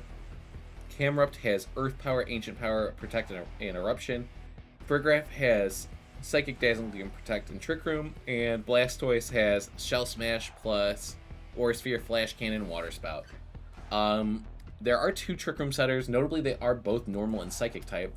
While Scarlet is rocking a Starmie with Rain, so it's like a heavy-hitting Starmie, plus Archaludon, so it's going to do the normal Archaludon stuff, Leftovers, Electro Shot, Dragon Pulse, Flash Cannon. We see Fake Out, Encore, Close Combat, Triple Axle, Lopunny, Sash Aerodactyl with Tailwind, Dual Wing Beat, Rock Slide, and Protect, and Choice Scarf, Garchomp. So whatever it chooses, it locks into. Both players are yawning before the game. We see some mental synchronization in the trainer select. Okay. So this Mr. Rime has the ability to click Fake Out and stall one of these Pokemon for a turn while Trick Room goes up. The thing is this Mr. Rime also has like Nasty Plot and Thunderbolt. So once Trick Room goes up, it's going to start setting up. Camerupt is also a pretty scary Pokemon, but the thing is like most of the Pokemon on this team are going to be really good under rain. And Camerupt has a times 4 weakness to water, so it's going to be rough because there is no weather control as far as I can see on NYC Squirtle's team. They'll have to wait and see what happens. Alright, so Starmie switches out to Pelipper. It is likely that we see a Fake Out into one of these Pokemon. Let's see which Pokemon. Mary Poppins Fake Outs the Pelipper. Notably, that Pelipper is Citrus Berry, so it didn't lose a Sash. We see an Electro Shot fire off. The question is... Also, hey, thank you, the Janiku, for subscribing. I greatly appreciate it. We see an Electro Shot fired off into Toys R Us. They eat their Citrus Berry. Archaludon is going to become more of a threat. But notably, this Mr. Rime is packing Thunderbolt, I'm pretty sure. Let's see... It is. It also has Frost Breath, so it can always get critical hits. So it's an interesting situation. Thunderbolt would definitely... I mean, I say definitely, but I'm assuming it would pick up on Pelipper. The Pelipper doesn't have access to Protect. Pelipper does have access to Protect. Thank you. Thank you again, the Janiku. Greatly appreciated. We see Pelipper retreat. It's nothing. I hope everyone's having fun. It seems like we all are. I'm having a good time. All right, we see a Dazzling Gleam come out. It is super effective into Garchomp, and it does neutral damage into Archaludon. A great first turn. If we see a Frost Breath followed up, okay, we see Thunderbolt. Thunderbolt is going to do nothing into Garchomp because it is an immunity. We see Electro Shot come out. Honestly, that Farigiraf did pretty decent damage into both Pokemon. Electro Shot fires off into Mr. Rime. Does it pick up? Oh, sorry, into Farigiraf. Okay. Farigiraf is down. Honestly, if Camerupt is here, Camerupt is gonna do decent damage into both these Pokemon. Like, Earth Power is going to probably pick up this Archaludon. You're gonna have to switch it out. Never mind, it is Blastoise.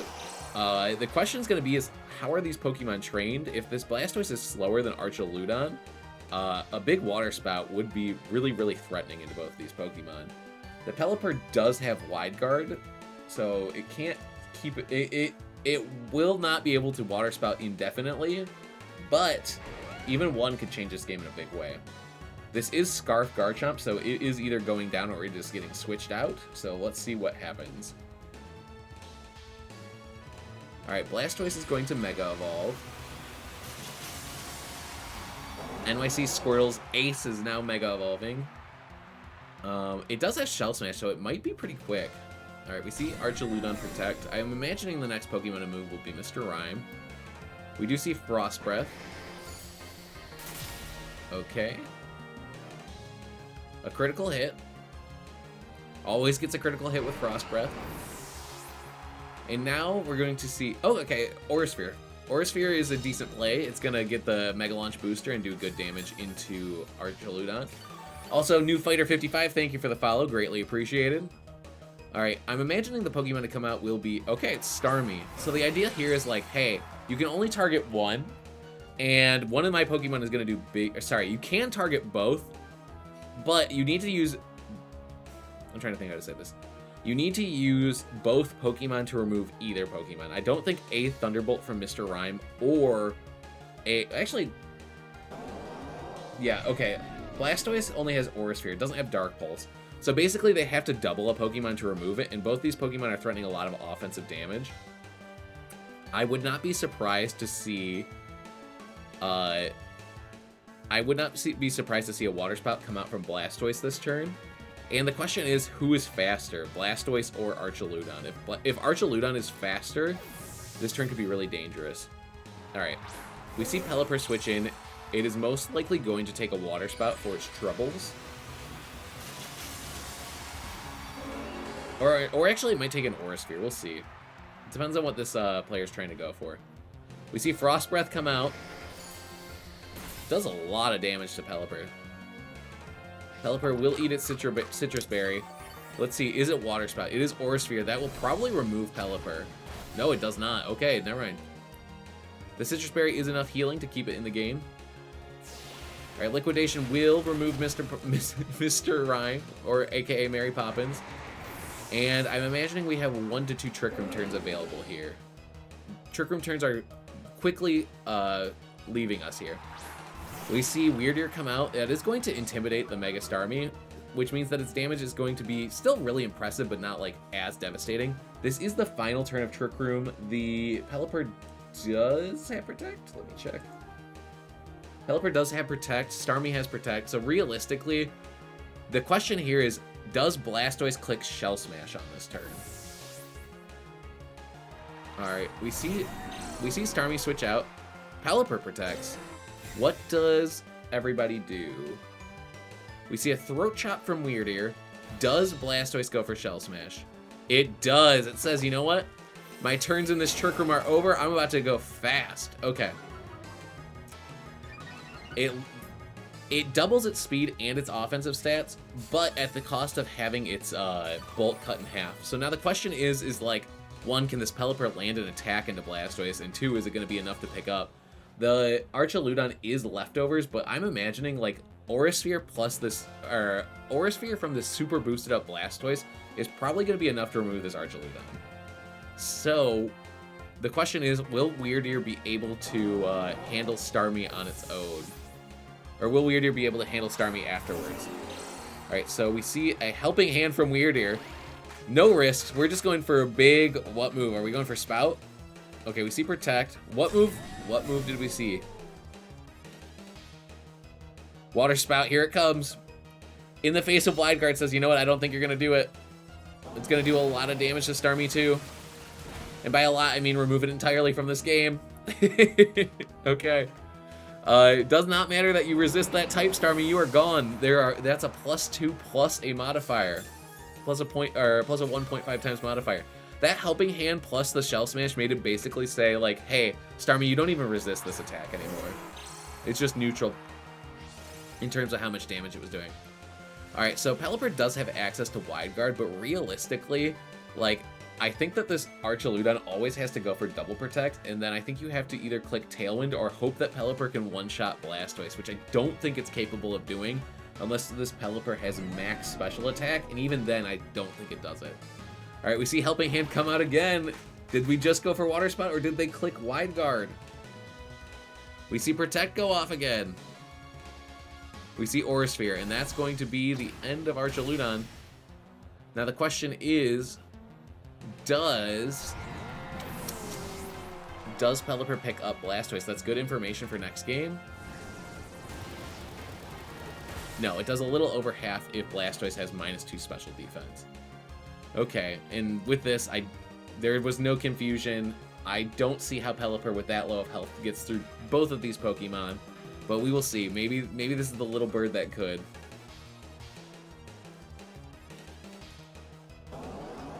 Alrighty. This Pelipper does have okay, it's going to take the Aura Sphere. That realistically will knock it out. And then we will go to our next game.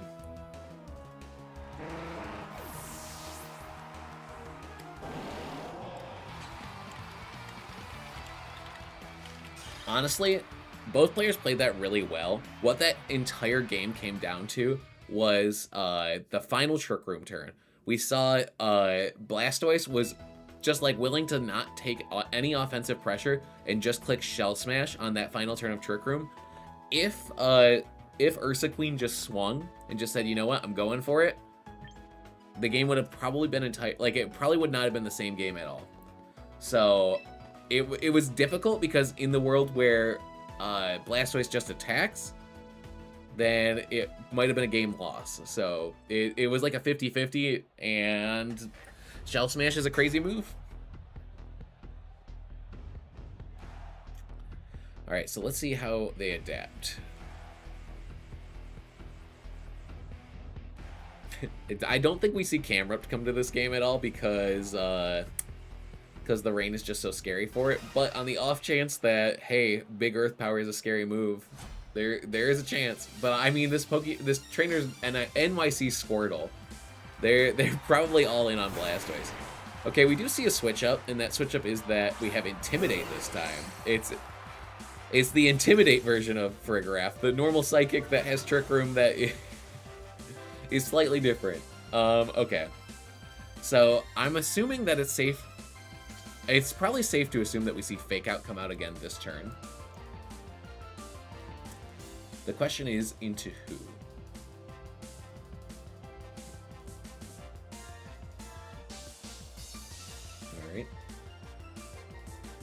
Alright, so Starmie's going to Mega Evolve. In the event that they don't Fake Out Pelipper, this Starmie might be able to just swing and do massive damage in one of these Pokemon. They're sorry if they don't Fake Out Starmie. Alright, Fake Out does come out into Pelipper. 2-0. Way to go, Corey J. That's awesome. Alright, Liquidation comes out. It does a lot of damage to Weirdur. Pelipper flinches. Trick Room goes up, but like Weirdur's hanging on by a thread at this point. We do know that Mr. Rime has Thunderbolt, so Pelipper is heavily threatened, but at the same time, Starmie's not threatened. At the same time, though, Weirdur is looking a little worse for wear, having taken that massive Liquidation. And we did see last time that our other trainer here is more than willing to switch in Garchomp. And if Garchomp comes in, then that is going to... Oh, okay, we just see a Protect. I was going to say, if Garchomp comes in, that's going to be a blocked Thunderbolt. Alright, we see Protect from both Pokemon. I said Pokemon weird there. Okay, Lunge comes out. That would lower the attack stat and do super effective damage into Starmie. We see Thunderbolt come into Pelipper. Nothing fancy this time. You know, let's do what works, right? Weirdur does get some leftovers recovery. That is one turn of Trick Room stalled. There are 3 turns remaining. Honestly, I feel like it's a pretty decent play to just threaten with Thunderbolt. But if you think that Garchomp is coming in, Freeze Dry is pretty straight. Or pretty strong. I cannot... Alright, so let's see what happens. Alright, we see Lunge. It does go into Archaludon. It's going to do very little damage and actually raise the defense stat of this Archaludon. Attack goes down, but defense goes up. Attack is not a stat that this Archaludon really cares about. Frostbeth comes out. They do protect the Garchomp switch-in, and Garchomp is gone. That is more momentum for NYC Squirtle.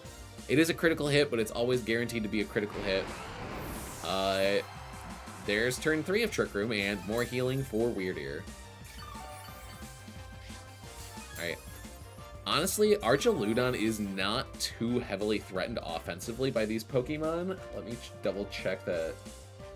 Weirder doesn't have anything crazy on him. Alright, we see Starmie return to the battlefield. Weirder has Trick Room, Throat Chop, Helping Hand, and Lunge, so, like, outside of Helping Hand, Freeze Dry, they're not super threatened here. I would not be surprised to see Archaludon swing and Starmie click Protect. Starmie's just going to switch. Says, you know what? It's not worth the trouble. I'm just getting out of here. Okay, I guess Starmie baited the Lunge into Pelipper, saying, you know what? You can't use your Helping Hand this turn. And we see a Frost Breath follow-up from Mr. Rime into Archaludon. It does a lot of damage. Another one of those should remove Archaludon. Maybe not after Leftovers recovery, but it's going to do a lot.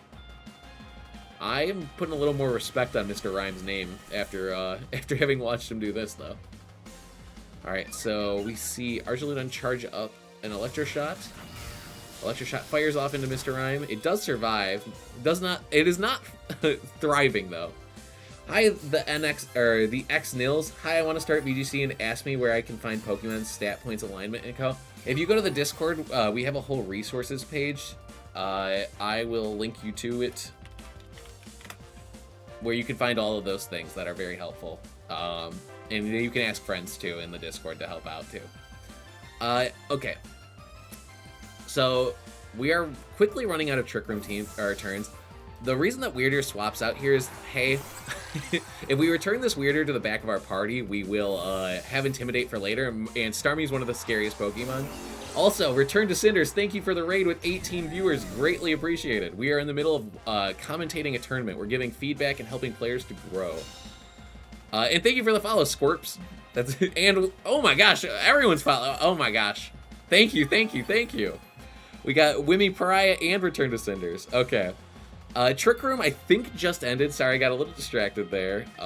Yes, it did just end. So, offensively, the momentum is now switching back into our other trainers' side of the field. The thing is, though, that they've lost a lot of resources to get here. And this Toys R Us is super healthy, this Farigiraf. So, even with a double up, it's going to be difficult to remove it. And we are going to see Weirder returns to the battlefield. This is really, really good positioning because it's going to intimidate the Starmie and make it even less likely that it picks up and that Trick Room goes right back up. It does just under half. It probably would have been better if it didn't do half. Oh my gosh, it survives the Intimidate. It totally matters. And we see Trick Room goes up one more time. I don't know if they're strong enough to get through this. Alright, love to see it. Gotta go make dinner, but I'll be lurking. Greatly appreciated. Alright, Leftovers healing is important. Neither of these Pokemon threaten Archaludon too much. I think that you can kind of just get another Electroshot off here. Actually, this Farigiraf is not traditional. It does have Dazzling Gleam, so it will do damage. Helping Hand, Dazzling Gleam. I don't think it'll pick up Archaludon, but I think it'll do the majority of its health. We do see a Helping Hand come out. Let's see what happens. We see Archaludon Protect. Is it Starmie attacking into... Oh, just a double Protect. Let's get rid of one of those turns of Trick Room. Alright, there's one. Starmie's like, I'm going to get to the end of this Trick Room. I'm going to fight that Blastoise if it's the last thing I do. This Weirder was at like 1 health, and those Leftovers, it's gotten so many ticks of healing by just sitting around. Like, just being like, hey, I'm just here, I'm chilling, I'm offering support. Who'd have known that We've only seen Psychic type on NYC Squirtle's side of the field.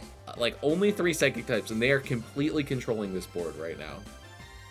Alright, let's see what happens. We see Throat Chop come out. It does good damage into Starmie. That's respectable damage right there. Followed up by a Dazzling Gleam. How much does this do? Does a decent amount. I'm imagining we're going to see a double KO for their troubles, though. Let's see. Dragon Pulse comes out. And here is the... What are we seeing from Starmie? Liquidation? Alright, Liquidation.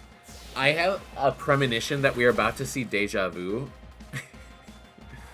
Blastoise is about to come in the back, next to Mr. Rime, and it's going to click Fake Out plus either Water Spout or Shell Smash and be like, hey, guess what?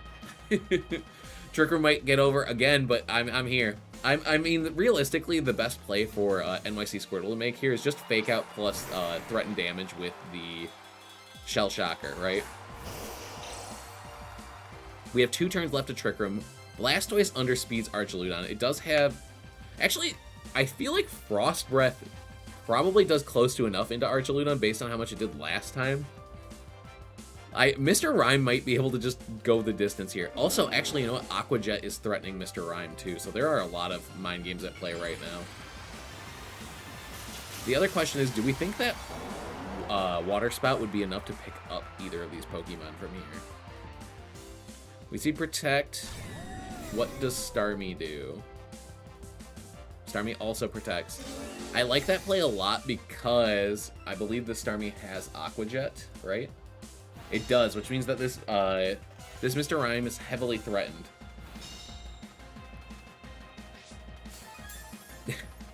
I told you I had a premonition that we might see Shell Smash happen. This is kind of the turn. If basically Aqua Jet threatens this Mr. Rime, right? Everyone's at low health. If Rain goes up, I imagine that it will probably be the end of like, okay, so Pelipper switches out. Do they go for Shell Smash? Or do they go for Water Spout? Alright, we see Aqua Jet come out. Blastoise probably is bulky enough to survive a singular oh my gosh, I told you Shell Smash was coming out. It's the final turn of Trick Room. Okay. What do we see happen here? Okay, does Pelipper have Tailwind? It's got Wide Guard. It's got Weather Ball. It's got Hurricane. We saw last time that Hurricane only did about 50% of Blastoise's health. Huge Power, Liquidation, or Zen Headbutt will probably remove Shell Shocker. The question, though, is, like, are you going for Wide Guard? Okay, they go for Wide Guard. What does Squirtle do? Goes for Spout. Gets punished for it. Does the Zen Headbutt land? Because Zen Headbutt can miss. It connects. It does not remove it, though. But now, honestly, I think that Pelipper probably can take care of the rest of this game on its own. We saw how much Hurricane did last time. It's going to do close to that amount. I don't think Water Spout is picking up Pelipper anymore. Water Spout might be able to pick up Starmie from this range, but the question, I think it probably would pick up Starmie from this range. But the question is, actually, I think Aqua Jet plus Hurricane just always wins this game from here. We see Flash Cannon come out. Bye-bye Starmie. No more Wide Guard. Honestly, great game by both players. There were reads every single turn. All right, Hurricane, does it pick up? It does, and we're going to game 3. Those are the games you like to watch. So, alternatively, again, same thing happened as last time. The final turn of Trick Room, it was like, hey, let's make our big play. Let's make our big read. Let's see what happens. And this time, clicking Shell Smash was not the correct play. Also, even after that, there was like another mind game where it's like, yeah, I got the Shell Smash off, but because Pelipper's still alive, I now have to do Wide Guard mind games. And it's like, you get that wrong one time and the game is over. So it was really hard. Both players played it super well. I'm trying to think if there was like a guaranteed win con along the way. I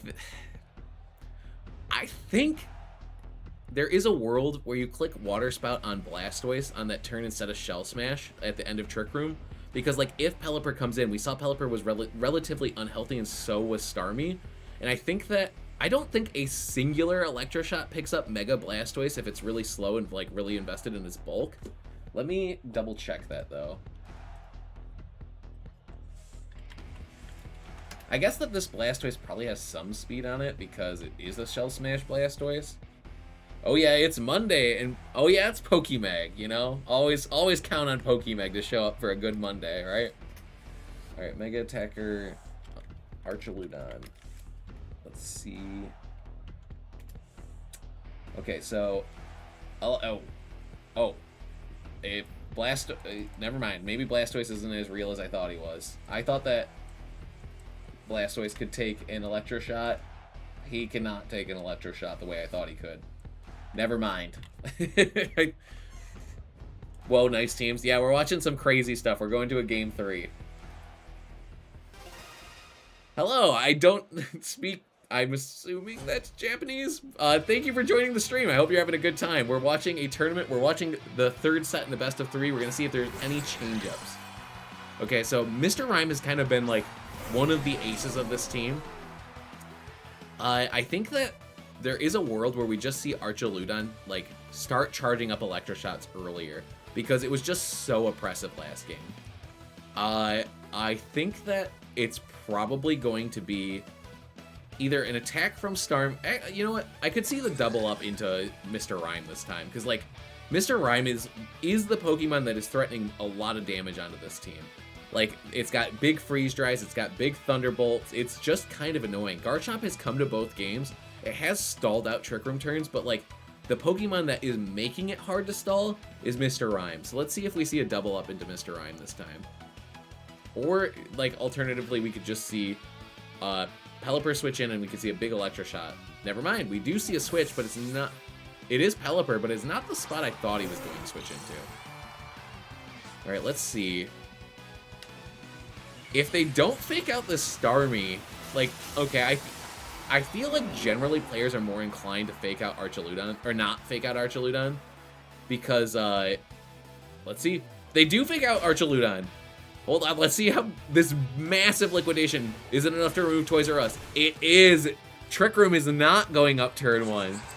Glitter Vamp says I somehow 2-0'd. This team is the team I'm running is doing great, and I'm doing a heck of a lot better. Excellent, glad to hear it. That's why we play, that's why we grow. That's what PokePals has always been about. Okay, so massive liquidation turn 1. It just completely removes that for a graph, and honestly, it's gonna be difficult for our trainer here to make a comeback after that. We do see a switch up. This is Sinestcha instead. Trick Room probably is going up, but the thing is like, I have to imagine that outside of like, well, Hurricane's not going to miss. I think Hurricane plus Liquidation is probably picking up Sinestcha. Yeah, Trick Room will go up, but at what cost? You're going to have to deal with like so much damage. Okay, so Liquidation does do half. Hurricane, unless this, I mean, even if it is Citrus Berry. Okay, we see Strength Sap, it's faster. Wait, maybe I spoke too soon. Okay, that will heal it back up to full. Hurricane goes off. Is Sinestcha? Sinestcha's going crazy. Okay, does Trick Room go up? Okay, Thunderbolt. We're just gonna remove Pelipper. Okay, Sinestcha at least makes it through the turn. A crazy turn, but Sinestcha is still hanging on here. I kind of thought we were gonna see Trick Room go up, but I guess not. Alright, Archaludon comes out. Now, how do we get out of this one? The thing is that this Archaludon is going to be able to swing into this Mr. Rime because that Sinestcha, while it does have Rage Powder and will be able to redirect a singular attack, it's not going to take more than one. Like, even if this is Aqua Jet, it is going down. Alright, we see a switch out from Sinestcha, say, hey, you might be more helpful later. We see Blastoise come in. Oh boy.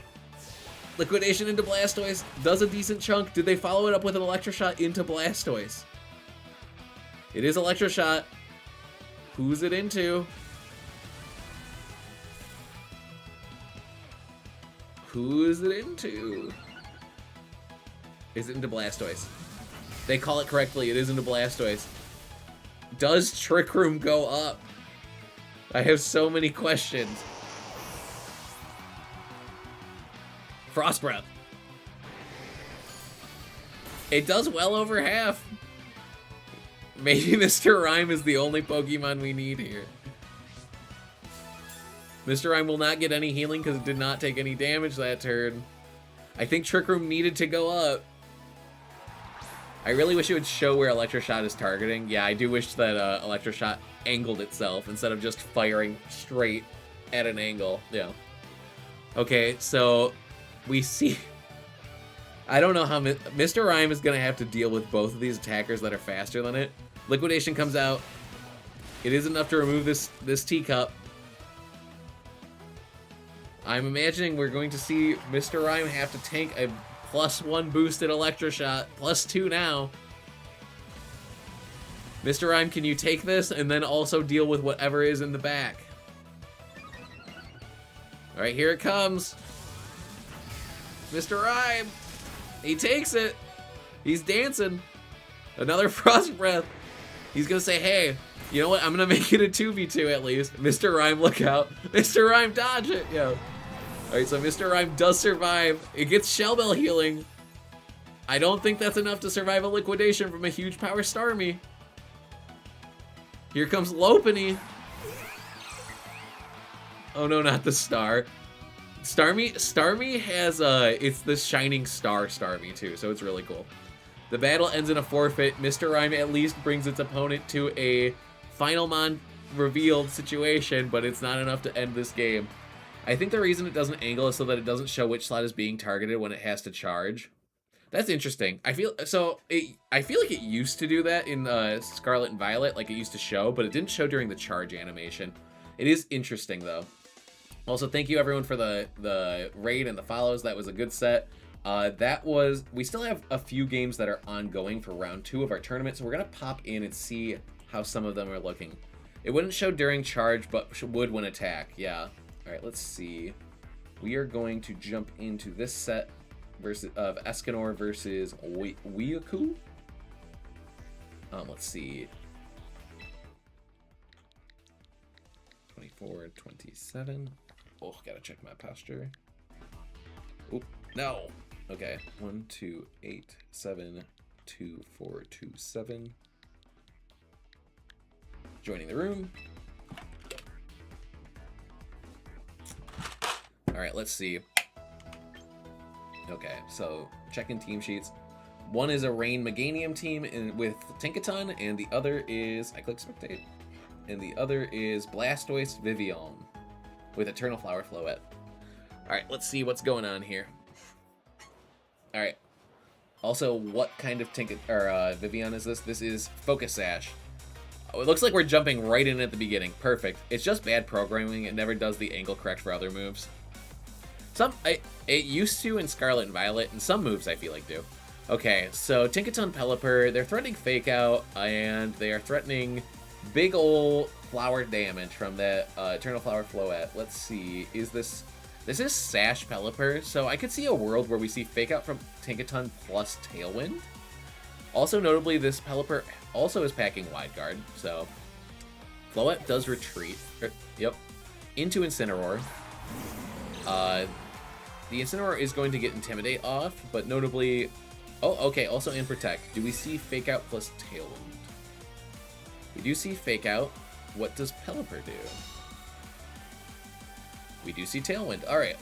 So we don't see any damage done. What we do see is we see damage mitigated on this by this Incineroar for our trainer on the right side of the field, and we see Tailwind and Speed Control gained for the Pelipper player.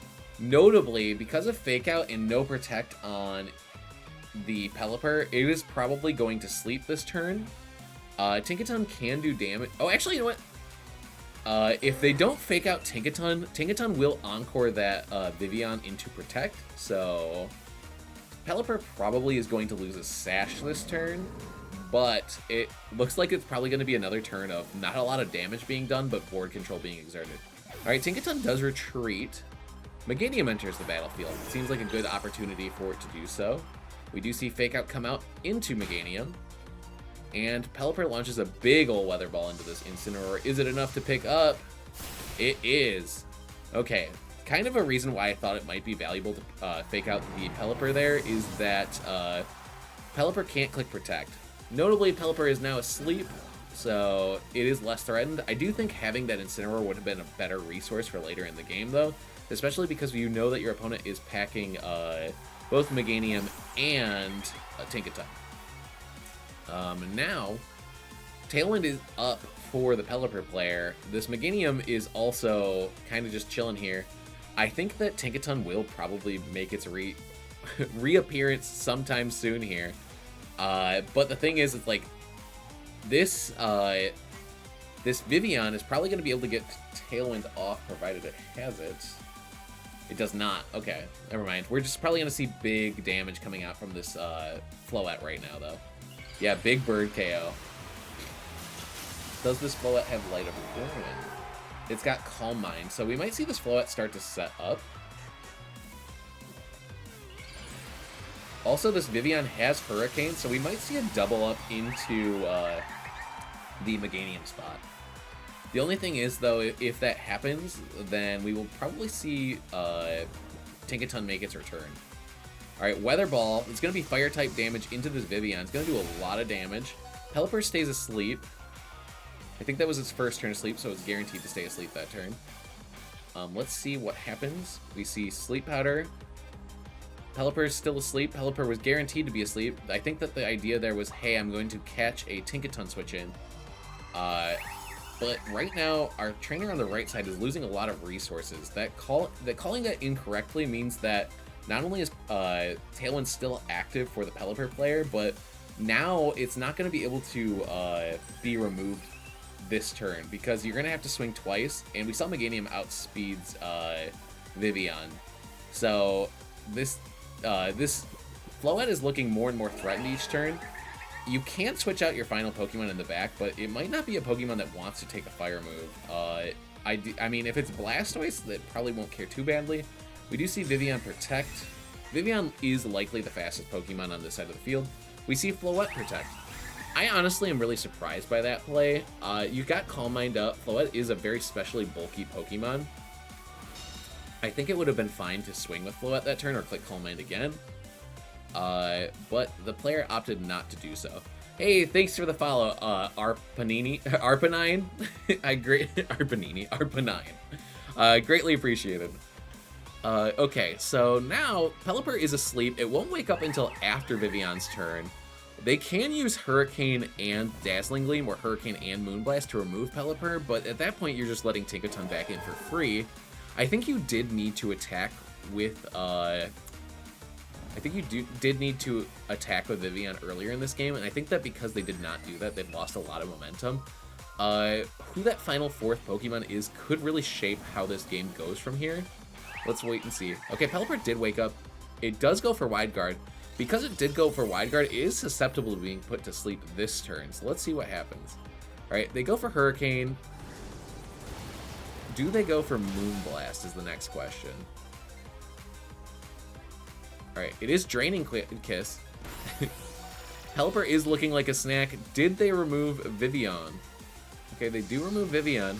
We will see who the final and fourth Pokemon is. I guess if that fourth Pokemon is Sinestcha, this game is not over by any means. Because Sinestcha would be a pretty difficult Pokemon for Escanor to remove. It is... Some of these nicknames are crazy. I don't know what that even means, but anyway. Okay, so we have Pelipper and Meganium facing down one Calm Mind boosted Floette. The thing is like, that Meganium probably is going to threaten really heavy damage into that Sinestcha because it's got that Fire-type Weather Ball. So Floette kind of needs to remove it. Okay, we do see a Protect from Sinestcha. What is the follow-up attack? We see Draining Kiss come out. No speed control for this Pelipper.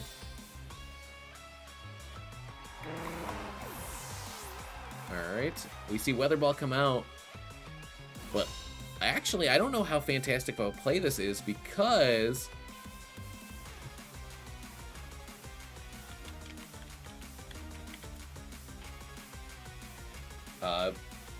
Okay, so anyway, this, yeah, not even, yeah, yeah, I don't know.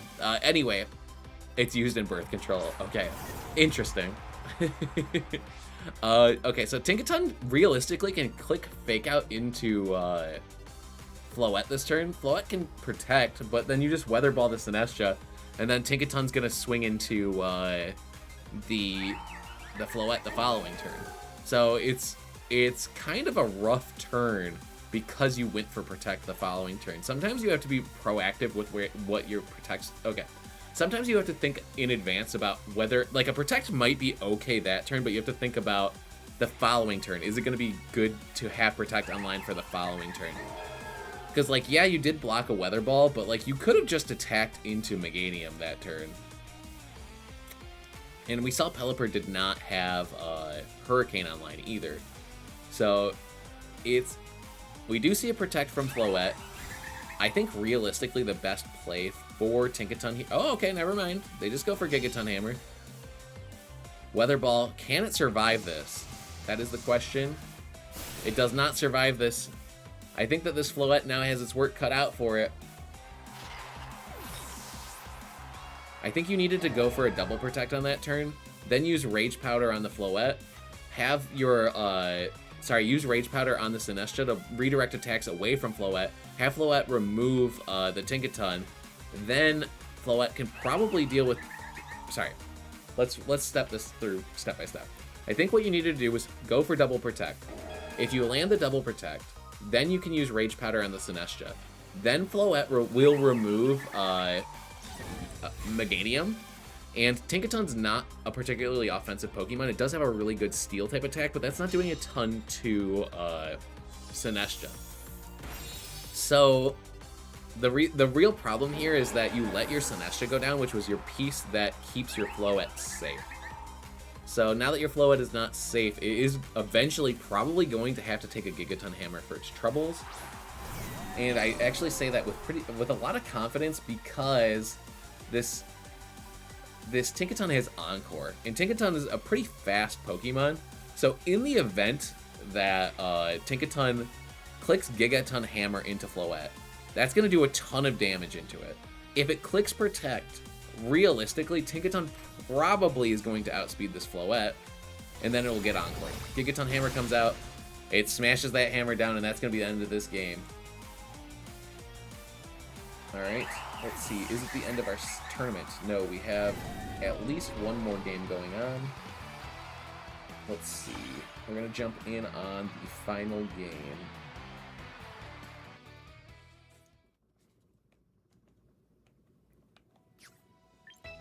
Alrighty. Oh, never mind, it just ended. And this ended too, so we're gonna go, that's gonna be our final game of the set, so we're gonna go to our next set shortly here. Let me tell people in the Discord, or sorry, yeah. Alright, 29 out of 29 games are completed. We have no judge issues. We are going to go on to round 3. Big Hammer GG. Yeah, Big Hammer went crazy there. Alright, cool. I'm going to announce to the good people at Tournament Round Update. Round 3 is up. Alright, cool. Alrighty. And we are going to use the random number generator to see which person we are going to jump into and watch.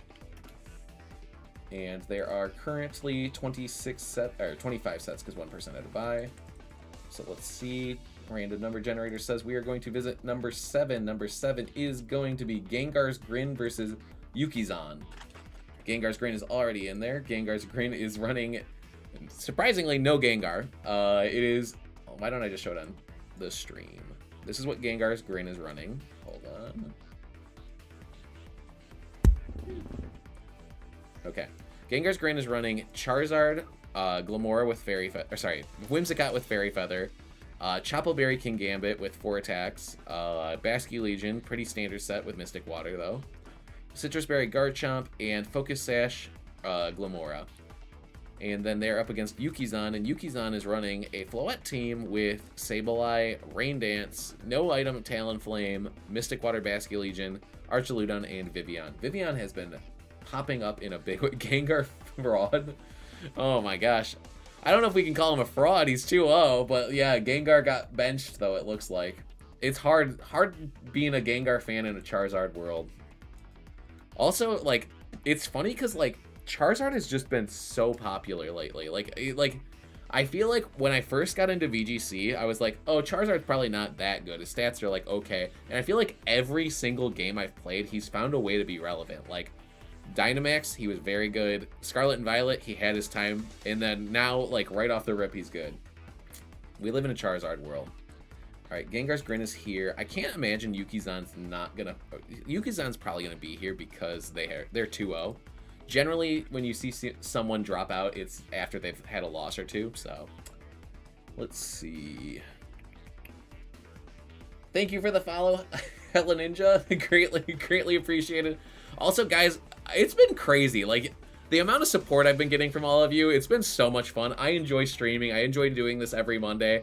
If you want to join the Discord, if you want to join the tournaments, we do them every single Monday. So please join. Please be part of our community. And thank you so much. Let's see. Game Freak makes sure we do in fact live in a Charizard world.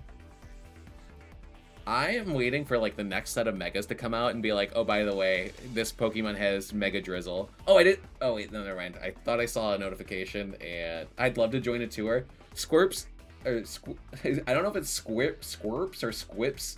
Squirpsy. Every Monday, 7:30 Eastern time, hosting tournaments. So feel free to join. I just linked the Discord in the Twitch chat. So Charizard never stops. Charizard does never stop. I'm starting to wonder if Yukizan's gonna show up. They have 3 minutes left. I'm going to hop over to the other screen, and I'm going to join their room. You're saying it correctly. It's a Super Paper Mario character. Oh, okay. I know what you're talking about. I played Super Paper Mario. It's been a long time, but... Well, actually, I didn't play Super Paper Mario. I watched my brother play the entire game, like I was sitting in with him. So I'm at least familiar with it. Okay. He's a little alien dude. Is he the alien that's like the fanboy alien? The one that's like he's like EGAD or like... Not EGAD. EGAD's a character. I was just thinking of things that nerds say. Okay. If Yukizan does not show up, we will have to jump to another game. I'm going to at least get another game figured out. So I know where I'm going if this one does not work out.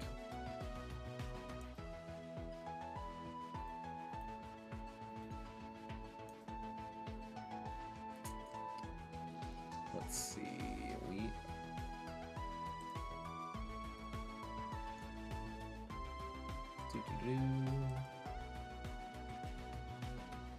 Alright. Will they make it in time is the question on everyone's mind.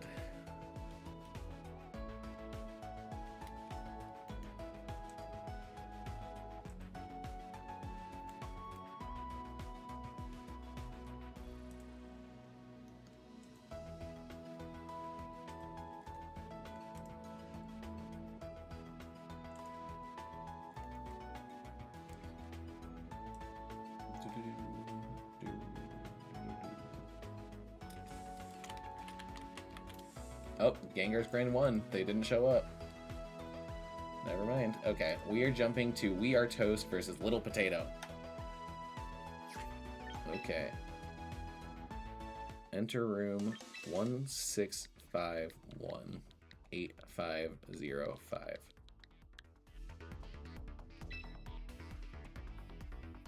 Alright. And this is We Are Toast versus Zach. They are both 2-0, so they've both been doing really well.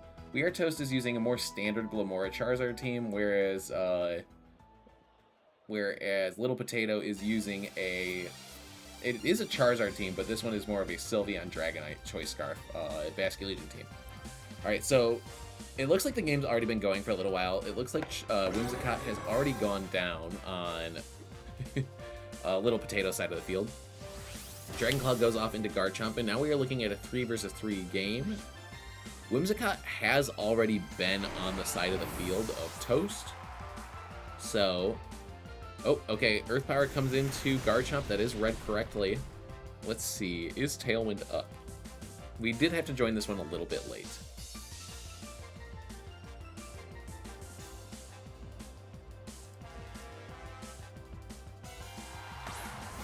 Whimsicott returns. Notably, Whimsicott probably can lock Garchomp or Charizard into either Protect or a Dragon-type move, which is not good for either of these Pokemon. Tailwind is up for Charizard, and Tailwind's up for both teams, so Whimsicott is most likely the fastest Pokemon here, and also is probably threatening a KO into Garchomp now because of the damage it just did into it last turn. Depending on how Charizard is invested, it could be problematic. Charizard does retreat. The problem here, though, is... Oh, okay, actually, you know what? Never mind, I take it back. I was going to say the problem here, though, is that Whimsicott is going to be difficult to remove. But I believe I saw that Whimsicott... No. Glimmora only has 1 health left. So now Aqua Jets are going to be raining aplenty. We do see Garchomp go down. The Moonblast is enough to pick it up, and now we're going to see a 2 versus 3 endgame. Power Gem is going to do a sizable chunk to Basculegion. Honestly, with the chip from that, plus Spiky Shield, plus Poison, like, next turn, it might just be curtains for this Basculegion. Parker, my opponent, is there, but wasn't able to check in. They did a judge request. Oh, I'm sorry, I didn't see that. I'll get them. Thank you for the heads up. Let me go to the judge page. Alright, we have 2 match issues. Let me make sure that they are good. Requesting judge. Alright, fixed. Alright, we fixed 1. Or did we? They missed check-in. Let me reset the match.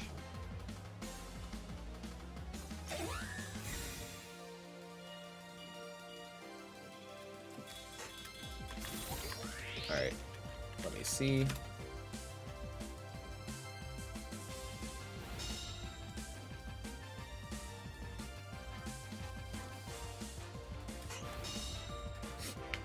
Alright. Alright. Basculegion does survive.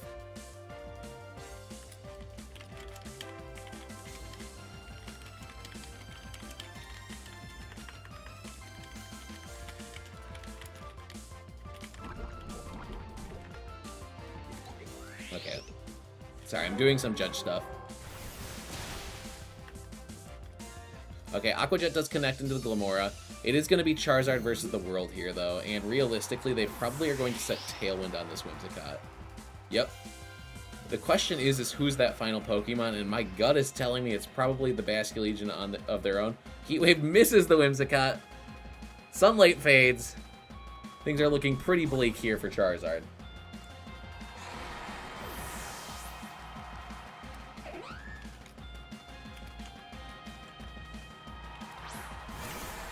Okay, it is Basculegion, and I believe that is just going to be game.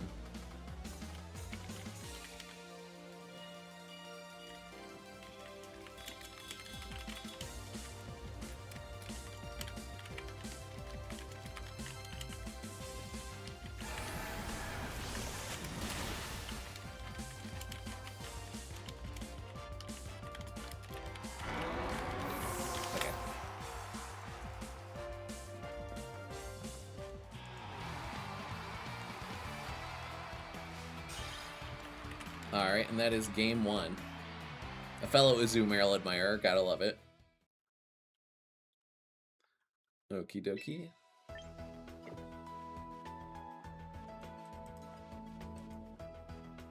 Mega Charizard, no, GG. Yeah, I mean, even if Charizard landed the move, it would have been too little too late. The Glimmora Spiky Shield damage was just too devastating.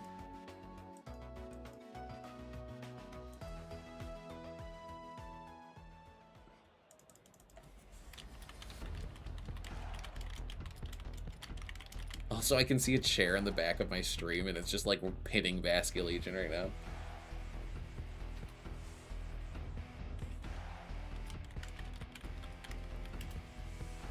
Alrighty.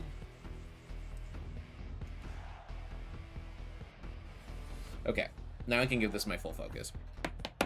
Alright, so Sylveon is kind of a threatening piece on the trainer side of the left-hand trainer side of the field. It does good damage into everything that isn't Charizard or Glimmora, and, well, the thing is, like, there's no way to set Trick Room, right? And it's the slowest Pokemon overall, and realistically, both players are going to probably angle to have speed control with their Whimsicotts. So, I don't know that you ever get the chance to use Sylveon in this matchup. it would be a strong piece, especially in the sun into Bastion Legion, so that it can't do big water type attacks. The question is how do both players navigate around Bastion Legion, the strongest Pokemon in this format? Alright, we see both players are bringing Whimsicott. No, actually, we've seen one side of the field's brought Whimsicott. And I was correct. Both players are bringing Whimsicott. You kind of need to in the mirror. Oh, now I see the chair, and it looks like Bask is sitting on it. That's great. Hello, Santiago89. Glad to have you. Welcome to the stream. We're chilling. We're watching. We are commentating on a tournament. These are two players that are currently 2-0. We try and give constructive criticism and replays for people to watch back. All right, so we do them every Monday. So if you ever want to join, the link is right here. Mondays at 7:30, we host tournaments. But anyway, back to what's going on. We see a tactical retreat from Glimmora because this Garchomp is heavily threatening damage into it. We see Tailwind go off for the trainer's Whimsicott. It does notably go faster than the other Whimsicott, which means that it has the potential to Encore the other Whimsicott into the move. We see Earthquake go off. This is going to do little damage into both Whimsicotts. It does notably do more into its allies Whimsicott from the looks of it. Actually, we can see the speeds or the HP stats. There is more HP on this Whimsicott. It did take more damage than this Whimsicott. It might have just been a damage roll ultimately, but we did see this Whimsicott move first. So at best, it's a speed tie for this Whimsicott over here. I'm using my mouse like it's going to show you what's happening. I think that might be something I need to incorporate into the future. The Whimsicott on the left took more damage and was faster, so it's probably threatening Encore into the other Whimsicott. This Garchomp, let me make sure it's what. Let me check what kind of Garchomp it is. It is a Citrus Berry Garchomp, so it's going to be able to change. Love the streams, man. Thank you, greatly appreciated. Yeah, we've been doing them a lot lately. All right, so Whimsicott goes for Protect. I think the idea here is like, hey, if I can remove your Whimsicott, then you can't Encore me. So we do see Rock Slide come out. Is it going to be enough to remove this Charizard? Charizard does survive. It does underspeed the Garchomp. Does it get to attack? It does use Heat Wave. It misses. Who does it miss? It misses Whimsicott. That is going to be a big, big problem for this for Toast. Yeah, like sports analyst drawing all over the screen. Honestly, I think I need to look into that for next stream. That's big. Yeah, that was huge. That changes this matchup in a huge way. Like, I honestly think that might be game losing, but we will see. It's not, the game is not over. Garchomp has taken very little damage. Garchomp is the most threatening Pokemon for Toast side of the field. But the thing is like, even if our trainer here navigates really nicely around all this stuff, it's like they're gonna lose so many resources for that miss. The shiny Whims is faster. No, we believe that the faster Whimsicott is the green Whimsicott, the non-shiny. Yep, it was faster, so it does get to Encore them into Protect. I guess now what you play for is Rock Slide miss. Whimsicott goes for Protect, it fails. Rock Slide connects on both. That's bye-bye Charizard. This goes to show, like, yes, you can put bulk onto your Whimsicott, but what are you sacrificing? If you sacrifice your speed, then Whimsicotts can pin you. It also goes to show that Retribution miss. There was no Retribution miss, but we do see Garchomp has entered the fray.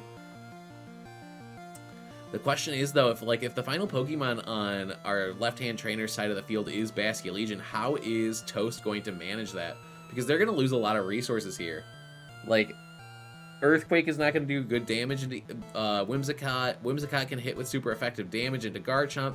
Garchomp, if it protects, will get Encore locked. Like, Glimmora isn't doing great damage into Garchomp. Like, I think realistically, your best play here is getting rid of this Garchomp. But even then, it's like, how much is it going to cost you?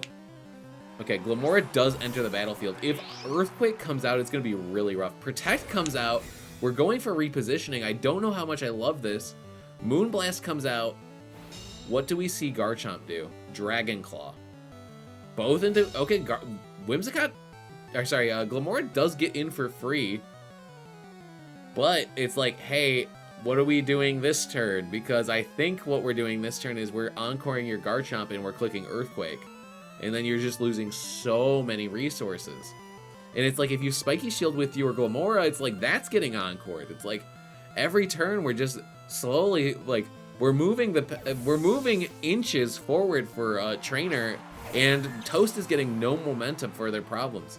All right, we do see a Protect, and I'm imagining we're going to probably see an Earthquake come out from this Garchomp. We do see Earthquake. Doesn't even need to click Encore. Says, you know what, I'll keep this Whimsicott extra safe. Wow, clean switch. Yeah, it was a clean switch. But it's like, it's a clean switch, but at what cost? It's like, we've got really weak Garchomp, really weak Whimsicott, really weak Glimmora. Basically, we're praying that the final Pokemon is not, I can't remember his name right now. I don't know why I'm blanking. Basculegion. Parker, did you know a Black Belt Quaquaval can OHKO Kingambit through Choppleberry and OHKO Bulky Archaludon? I did not know that, and I'm glad I do know that now. Alright, we see Tailwind come out. Let's see. I'm assuming we see Tailwind from Whimsicott, but we know that Blue Whimsicott is slower, so here comes Earthquake. Garchomps are generally faster than Glimmoras. More damage, more problems. Alright. The question is, okay, we got 2 layers of Toxic Spikes up. Harsh Sunlight fades. Battle ends due to a forfeit because they can always just Encore them and then click Protect. Or sorry, they can always just Encore them. Encore them and then remove the Garchomp. Or, like, there's a Basculegion in the back or something. Obviously, we didn't know what the final piece of the puzzle was, but it looks like Toast saw the writing on the wall and said, you know what, I missed the Heat Wave, it's over. I give them credit for playing it out, but that was a tough one. Also, I love Quaquaval. I think it's such a cool Pokemon. Mudsdale can KO either without boosting item. Apparently, Mudsdale is that guy. Mudsdale can Muds... What are we talking about, Fissure? Is that what we're talking about, Meg? Or is Mudsdale just got that attack stat? Let me look at it.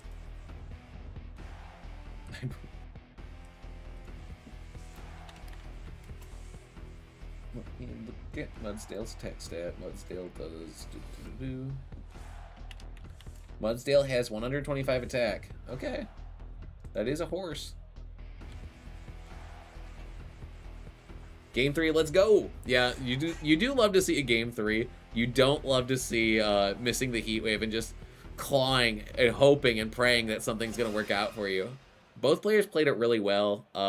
Unfortunately, we did see that our trainer on the left, which is Little Potato, did not give Toast an inch. He said, you know what, you missed that Heat Wave, I'm going to make you pay for it.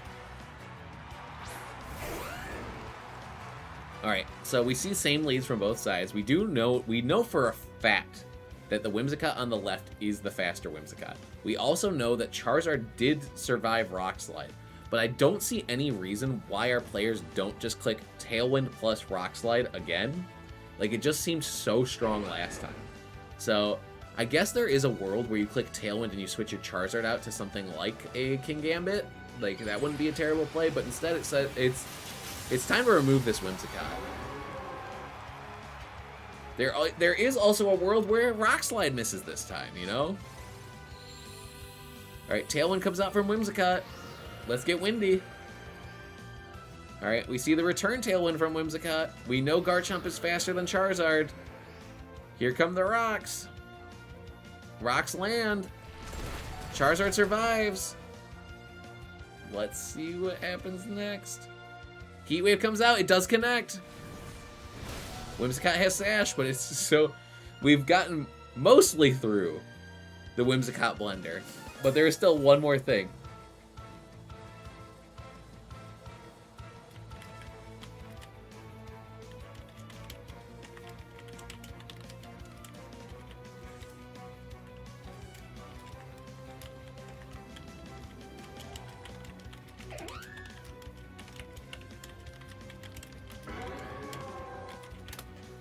Mudsdale is 999 pounds and can heavy slam a fairy into oblivion. That is crazy. Oh, sorry, I have a match issue I've got to resolve.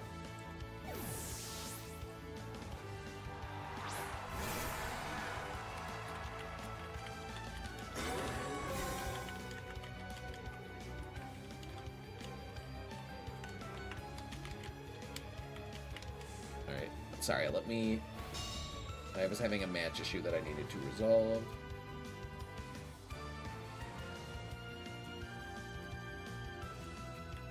Alright, cool. Alright, let's focus. Alright, so Whimsicott is still hanging on at 1 HP. Aqua Jet Pressure is coming out from the Basculegion. Charizard is threatened by Encore. This Garchomp is annoying to everybody that isn't named. I think it's just annoying to everybody. I guess Whimsicott doesn't care too much about Garchomp. Garchomp kind of has to click Rock Slide because in the event that Basculegion switches out and gets locked into Earthquake, it won't do any damage to Charizard. I'm assuming that our Whimsicott player on the left has a Basculegion of their own in the back too, which is going to be difficult to deal with because the only Pokemon on We Are Toast side of the field that resists Last Respects is Kingambit. So we don't know if Kingambit came to this match or not, but it's a scary Pokemon. All right, we do see Last Respects come out from Garchomp. We do see Earthquake come out. That's kind of what I was wondering. I was wondering if we might see that happen, and it did. And now Garchomp can be locked into Earthquake, which would mean that Charizard can kind of freely come back in.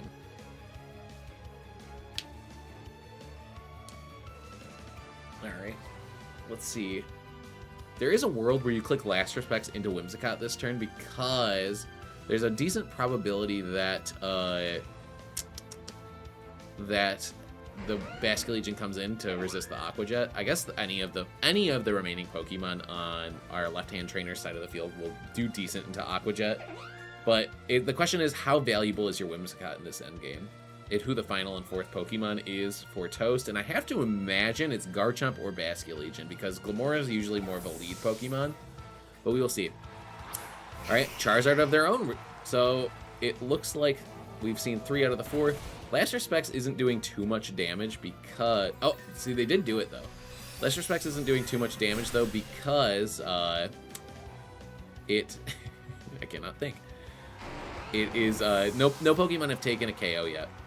Charizard takes damage from Solar Power. If Kingambit is the final Pokemon on Toast side of the field, that is going to put them in range, or closer to being in range of a Sucker Punch. All right, we see Whimsicott come out. It is in range of an Aqua Jet, but honestly, this Charizard is pretty heavily threatening the other Pokemon. Like, it could do a massive Solar Power Heat Wave. It could do, I'm assuming, a Solar Beam into our other opponent. Let's see. Potatoes has Solar Beam, Weather Ball, Heat Wave. Honestly, Basculegion might be even in range of a Weather Ball from a Mega Charizard or a Solar Power Charizard. But let me check. Toast Basculegion is Choice Scarf, so it's going to probably be the fastest Pokemon after a Tailwind. We did see his Last Respects. I don't think Last Respects is picking up Charizard. Zard is Solar Power. Yep, the Zard took damage because it was Solar Power. This is not a Mega Garchomp. That was a Citrus Berry Garchomp. Tailwind goes up. Tailwind goes up. It looks like we're just making damage trades here. We're gonna see Last Respects come out from Basculegion into Whimsicott, saying, "You've been too much of a problem. I need to remove you." Heat Wave comes out. Is it going to remove both Pokemon? It does not remove Basculegion, unless is there a burn?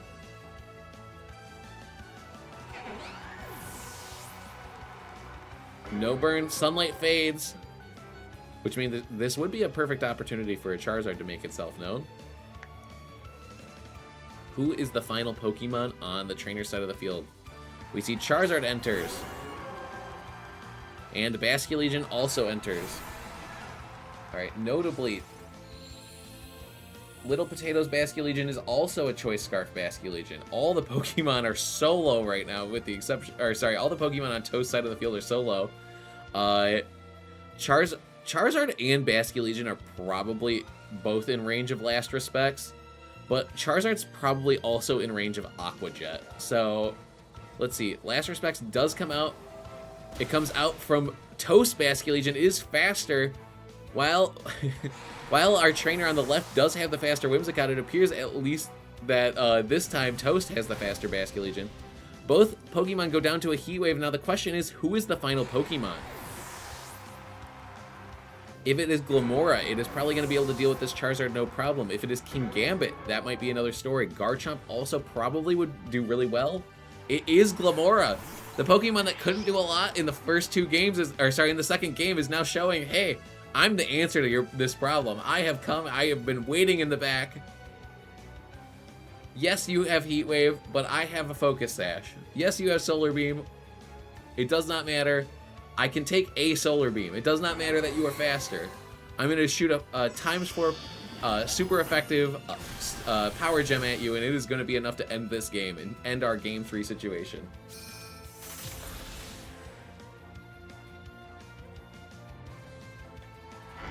That was a crazy close game.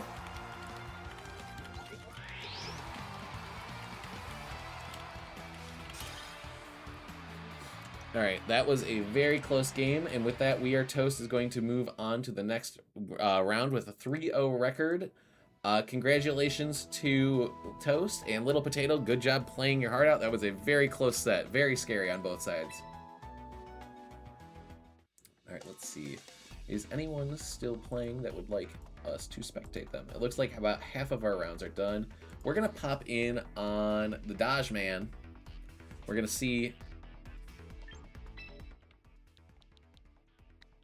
It looks like they just ended game 2, so we're gonna enter into a game 3 situation.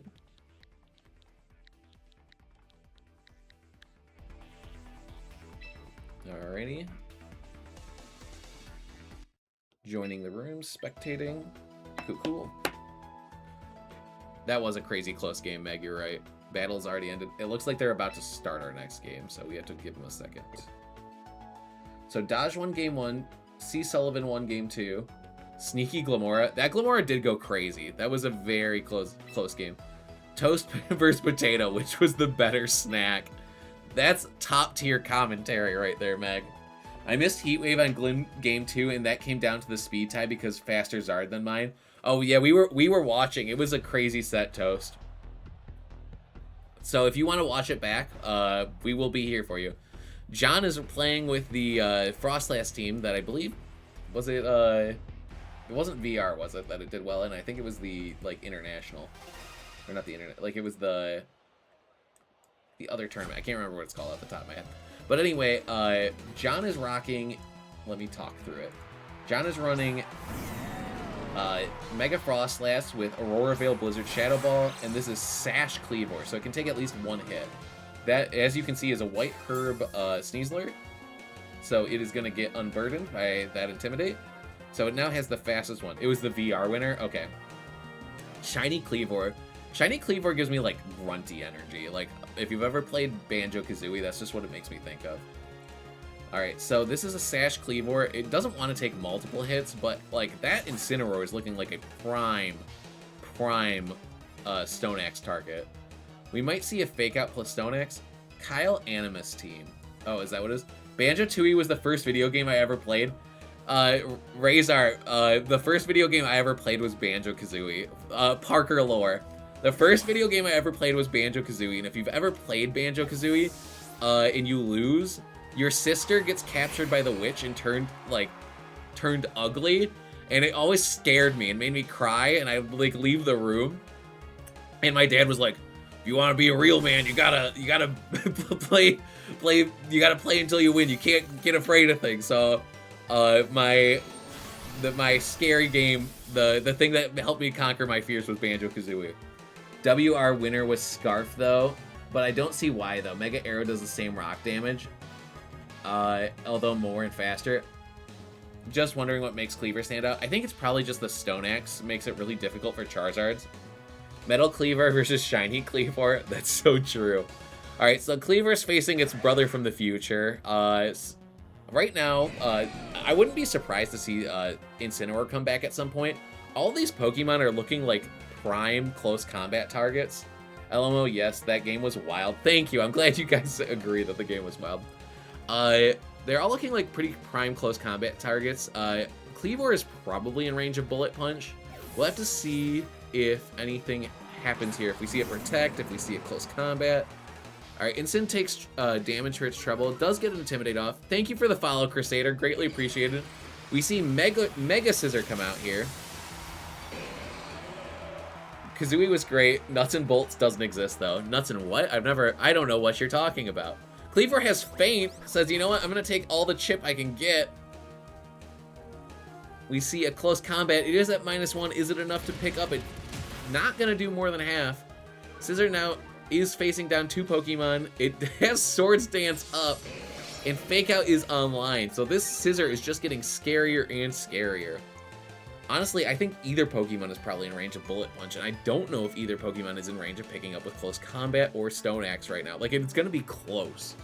So Scissor kind of gets its pick of the litter here. It could even just Fake Out one of them and Swords Dance again if they're feeling particularly bold. But there is a chance that we just see Incineroar switch out to Archaludon and say, you know what, these Pokemon have been intimidated enough. I need to get my bridge back in here, and more Intimidate's online. Alright, we see Basculegion has entered the fray. It is a Pokemon that will resist Bullet Punch, but how is it going to take a +2 Mega Scissor Bullet Punch, though? Alright, we see Fake Out goes out into the Sneasler. We see Bullet Punch connects onto Basculegion, and it does about half. So there is the potential that a follow-up will be enough to pick it up. Can you help clear a judge request? Yes, let me check what's going on. Cheesy's got it.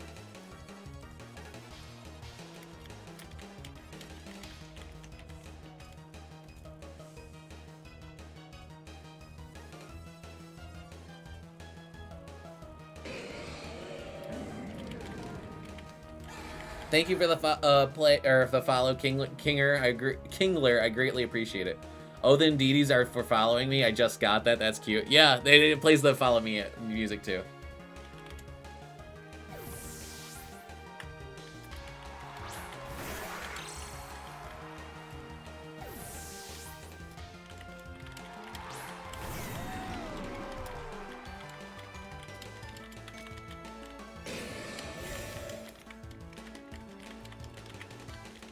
Alright, 3-0 so far, Kinger. Let's go. Let's go. Or Kingler. Alright, so, okay. Let's zone back in what's happening here. Alright, we saw another close combat go off. The Archaludon did take it. It took a little bit more than half. We have Intimidates in the back. We we have a very scary Scissor that has the potential to probably pick up anything with Bullet Punch.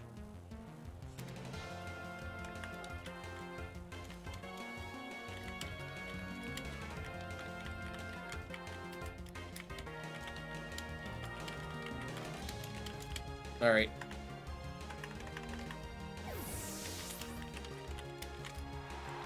Alright, we see Frostlass, another Pokemon that does not want to take bullet punches. Like, this is a hard place to be if you're John. Like, that Scissor is, like, the problem Pokemon for this team. Alright, Dragon Pulse is gonna, wow, do a lot of damage. Frostlass without Mega is not a full Pokemon from the looks of it. Alright. The thing is, Sneasler's going to come back in and is also going to, like, offer Fake Out, which is helpful. Oh, actually, never mind. Basculegion's going to return. This is so hard. I'm not envious of John or Dodge because basically, like, this Scissor is just going to bullet punch everything, and by the time that it's done, it's like, you're still going to have to deal with the whole team. Like, there's still a pretty healthy Incineroar back there. There's still a pretty healthy Archaludon staring us down right now. I wouldn't be surprised if the final Pokemon back there is Pelipper and Archaludon just starts using Electroshock. Alright, now the question here, though, is, like, what does John do to get himself back into this game? We do know it is Scarf Basculegion. The question is, will Archaludon go down to a Blizzard from this range? And I think the answer is probably no. Alright, we see Incineroar come in on the Scissor spot. It does take Chip from the Stone Axe. Like, the Stealth Rock is adding up. The question is it going to be enough? We see Frostlass does Mega. Both of these Pokemon are not really too worried about Incineroar's Fake Out ability. Or Fake Out attack. We see a Flip Turn go off into Pasha Berry Incin. It's gonna, does it take the attack? Does it survive? It does survive. It does decent damage. Scissor going crazy. Scissor has been going crazy. Alright, we see Sneasler is going to come back in, which will offer another Fake Out. But the question here is, does this Blizzard pick up into this Archaludon? We see Shadow Ball, the double up into the Incineroar spot. It is not enough. It is going to survive, but it probably is in Blizzard range now. Dragon Pulse comes out. It is now Mega Frostlass, but it does not survive. That is going to give another Last Respect stack, though. It's going to be able to do more damage. But the question is, will that be enough? Also,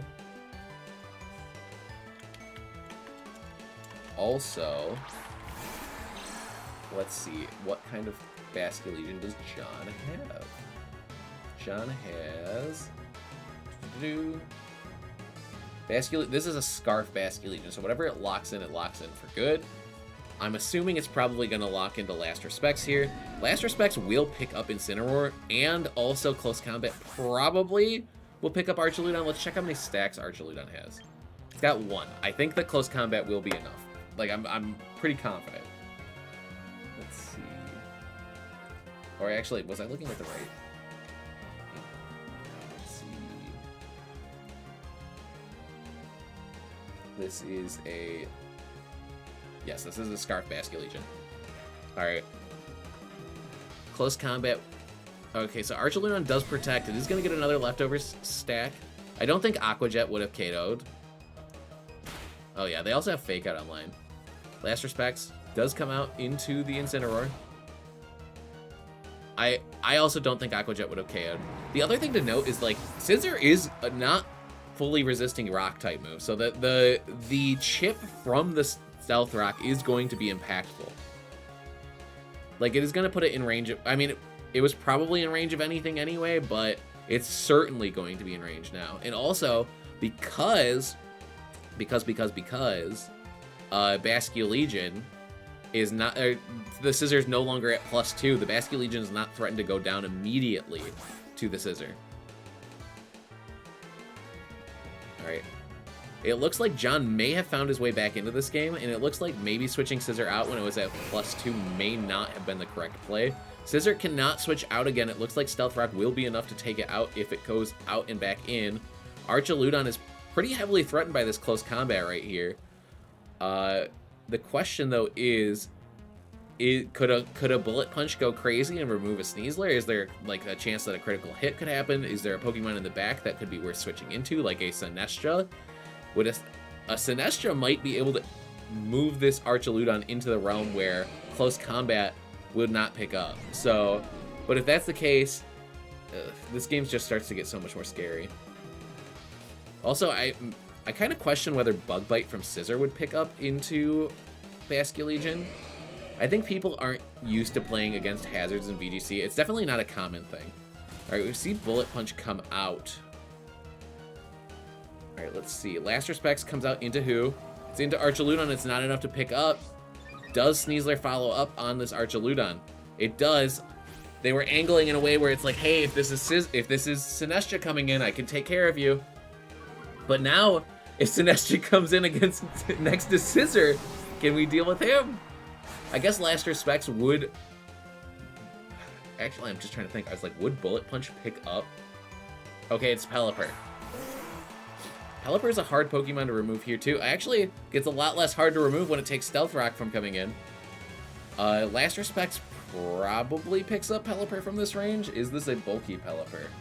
This Pelipper is a Citrus Berry Pelipper, which are generally known for carrying more bulk on them so they can survive things easier. If that Basculegion can get picked up by a Bullet Punch, whether it's a crit or whether it's anything, that would end the game almost immediately. But we have to see. There's also chances for Dire Claw shenanigans. Also, thank you so much for the follow, Santiago89. This is going to be a really close endgame here. I think based on the low damage roll from last Bullet Punch, I don't think another one picks up unless it's low roll into high roll. It's going to be a really scary situation. Bullet Punch comes out. Is it enough to pick up? Basculegion survives with 11 HP. Basculegion uses Last Respect into Pelipper. It is enough to pick up. And then I'm assuming that Sneasler went for Close Combat, and that will be enough to end this Scizor. And this game ends. Oh my gosh, what a crazy set. Both players played it really well. John was able to take the games, though. And that is the end of that Game 3. Congratulations to John. Well played by C. Sullivan 377. or also known as KC in this game. That was a crazy set. All right, so 21 out of 26 sets have concluded. I'm going to check in on one of our sets that have not. So we're going to jump over to another one. My round 3 was definitely uber crazy. If Basque lives, Dodge wins. Yeah, of course. But you never know. There are crits in this game, right? Do you ever do singles? Not super frequently. I originally started with singles, but then I got really into VGC. That turn that he switched Scissor was the switch that was the turn, or that, yeah, the turn that he switched Scissor out definitely was a big swing for John. Like, I kind of get why he made the play he did, but I think just laying out the bullet punches back to back was just such a strong move for John. GG, insane comeback. Both teams played it really well. All right, so hold on. We're looking at a Meowstic here. This is Mental Herb Yawn Meowstic with Fake Out, Rain Dance, and Reflect. That must have been a Shed Tail Earthworm, because that's the only way I imagine Blastoise is coming in on a sub. Trick Room is up for one more turn. Archaludon's not looking very healthy. These names are crazy. And it looks like there is a Sinestro that is in the back, but it is sleeping. I don't know how many turns it's been asleep, but does this Pelipper have Protect? I think we've already watched this Pelipper before. It has Wide Guard. Alright, so HD has Wide Guard Pelipper, which means that it can block a, what's it called? A Water Spout. Also, thank you for the follow, Tuco Alvarez. Oh my gosh, I'm getting so many follows today. You guys are so lovely. I'm so appreciative. Okay, so I think that you can kind of just yawn freely into this Pelipper spot. Oh, okay, never mind. Yawns into the Archaludon that's at really low health. And uses Hurricane, removes the Meowstic. I guess I like this play because, like, Archaludon is a Pokemon that wants to stick around. And if you yawned, you're not really going to stick around. Alright, Electroshock comes out into Blastoise. Notably, while Trick Room was up, Blastoise was the slowest Pokemon to move. If Blastoise didn't click Protect here and they doubled into it, there's a world where they just get blown up this turn, but hey, that's not the world we're living in. So, okay, Blastoise's substitute does go down. Blastoise clicks Shell Smash. I feel like the Blastoises are all clicking Shell Smash on the final turn of Trick Room every single game. Like, we're seeing it happen every game now. Alright. Does this Blastoise have Protect? It does. Does this the Earthworm's going down? It sounds like it's going to be Blastoise versus the world. I actually think Carvel might have been in a better position if they yawned that Pelipper, because I feel like this Pelipper is the more annoying Pokemon, because yes, it can click Wide Guard. Your +2 Blastoise can click Dark Pulse into that Archaludon spot, and it's gonna go down, but it's like, the real problem here is the Pelipper, I think. Because you could have just removed Archaludon by attacking it. Oh, if that worm breathe, he die. That worm dies even if he doesn't breathe. I think, ugh, this is a, okay, does go for Wide Guard. Does Protect would have had higher priority. Dark Pulse comes out. See, that's why I feel like the yawn wasn't very good. Because if you yawn Pelipper, then you don't have to worry about the mind games. Does this Earthworm have Taunt? Does Earthworm get Taunt? Body Press from the burned Earthworm. How did Earthworm get burned? From Sinestro Machagacha? Must have been. Alright. Unfortunate for Earthworm. The worm has died. The worm has perished, but you know who's hard to deal with? +2/+2 Blastoise. Or +2/+2/2 Blastoise. We do see Scizor come out. Notably a Pokemon that will probably take this Dark Pulse relatively well. The question though is, like, do you just Dark Pulse into Pelipper and say, hey, I'm gonna remove you and then I'm gonna Water Spout the following turn? But man, I do wish that Carvel, or Cravel, was able to yawn this Pelipper, because this game would look completely different, I think. This is a turn where potentially if this Scizor has Swords Dance, I could see a world where Wide Guard Swords Dance happens.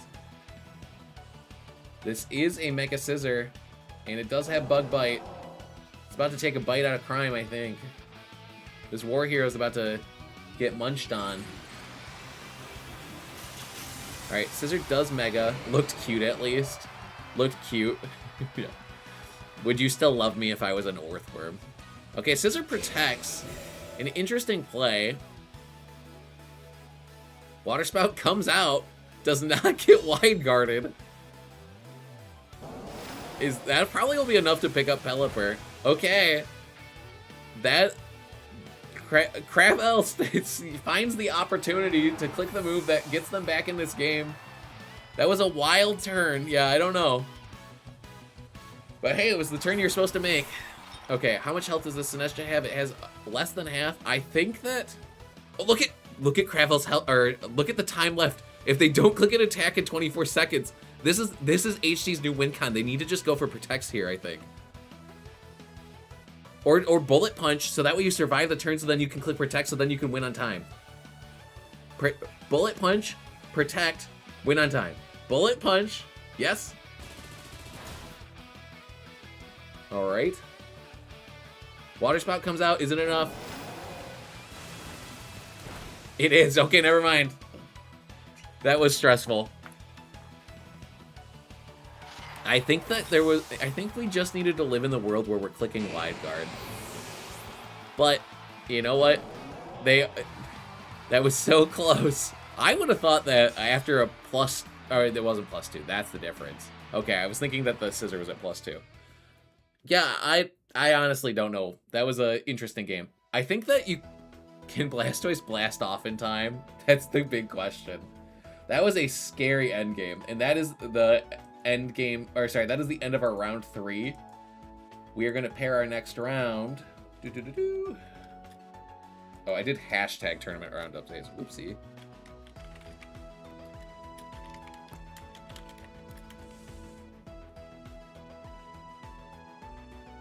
Oopsie. Okay.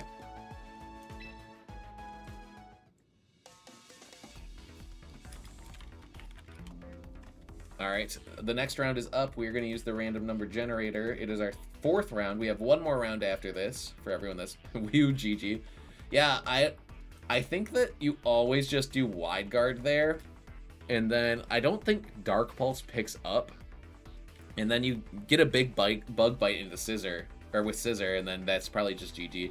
But you know what? Pokemon's a hard game, and maybe they saw like a different world where they got flinched by Dark Pulse, and they're like, I don't want to risk that. And I've wide guarded before. I showed I have it. All right, we're gonna give Gengar's Grin the attention they deserve, because we were supposed to watch them the other game, but they ran into an issue where their opponent didn't show up. So we are gonna watch this one.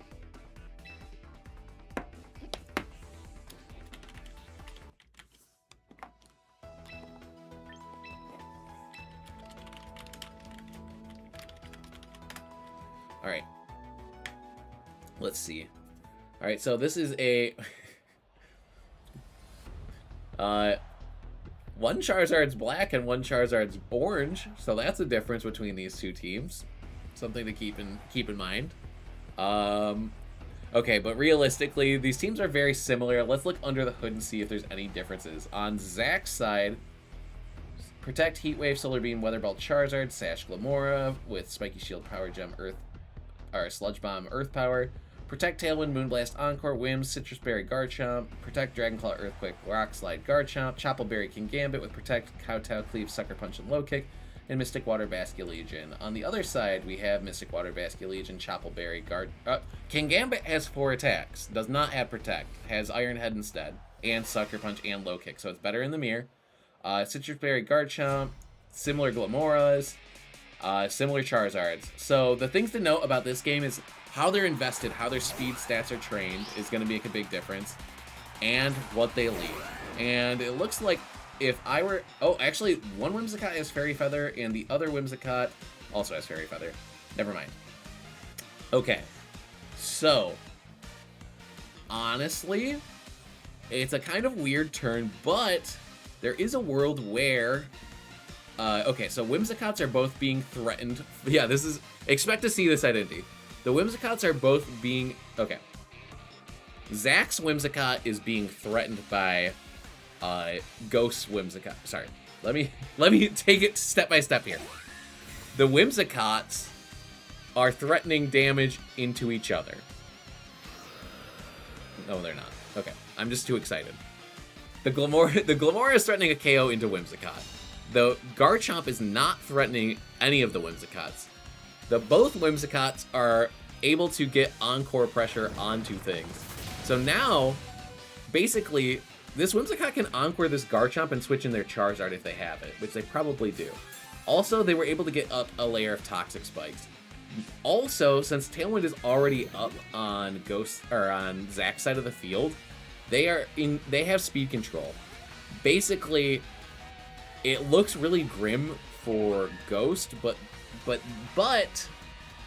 Zach has taken more damage, but I'd say Ghost is in the worst position here. Alright, let's see what the players choose to do here. Staying in with Whimsicott could lead to getting Encored.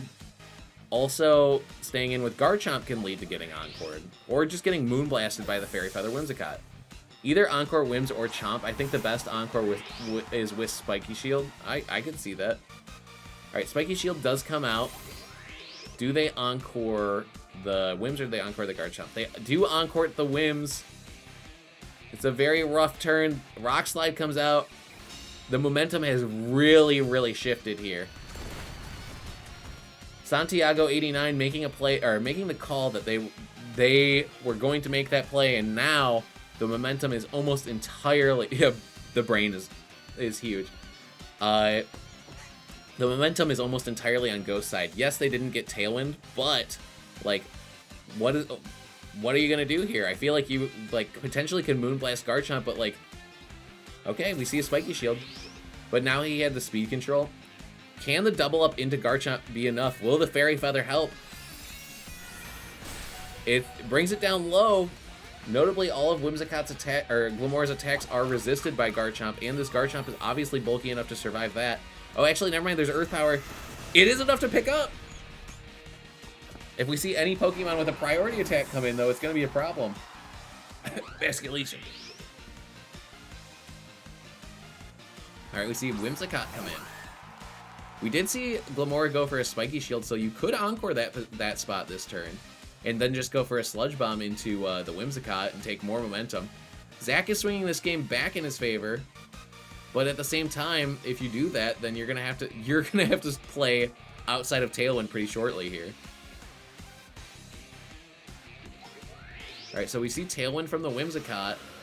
What do we see from? Actually, that was the fastest Pokemon to move. So we see Moonblast come out. Just to remove the Sash on Glamora, do we see a follow-up Earth Power? We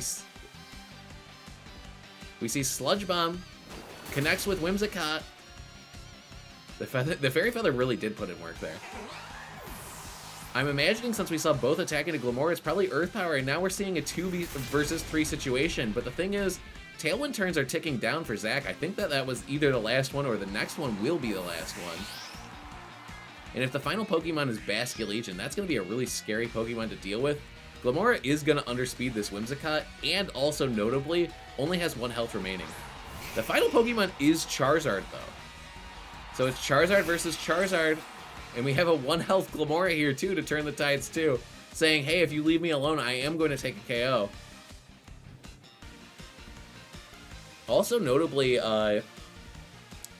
Charizards have been going bulkier and bulkier, so I have to imagine that this Glamora potentially could outspeed this Charizard. It did just use Earth Power, though, so I wouldn't be surprised to see Whimsicott click Encore into Glamora. But if that's the case, then then Glamora could just click Spiky Shield and Charizard could click Heat Wave and remove the Whimsicott. So let's see. Also, if Tailwind ends, then Glamora is obviously going to underspeed the Charizard. If Tailwind ends on Zach's side of the field. Alright, Whimsicott does click Protect. It looks like we're potentially stalling out the final turn of Tailwind, right? We see Heat Wave from Charizard, does pick up the Glamora, does decent damage into Charizard. What is the follow-up from the Charizard on Zach's side of the field? Zach is going to go for a Weather Ball. Doesn't want to risk missing, but guess what? Protect will block that. Alright, who is the final Pokemon on Zach's side of the field? It looks like it is Garchomp. All right, we saw that both Whimsicots are packing fairy feathers. The question will be, is that going to be enough? All right. Garchomp clicks protect. I guess the idea here is like, hey, if I just remove your Whimsicott, then I've got smooth sailing in front of me. Charizard uses Heat Wave. It does connect into the other Charizard. It is going to do a good chunk of damage, but not enough to remove Charizard. Charizard is going to click Heat Wave this time, says, you know what, I do need to risk it now. And now it is going to be an endgame where it is a Tailwind Charizard versus a pretty healthy a fully healthy Garchomp and a Charizard that is getting slowly ticked out by Heat Wave.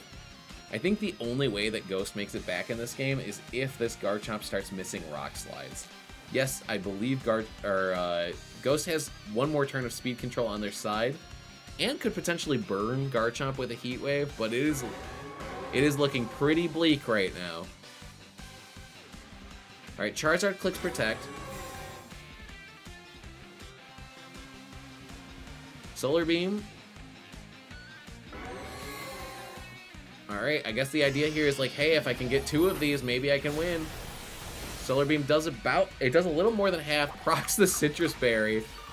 Alright, time to dodge our first. Oh, just going for Dragon Claw. Let's just get consistent damage on this Charizard. I don't want to take risks, I'm just going for it. Tailwind ends. Now we're going to see who's faster, Garchomp or Charizard.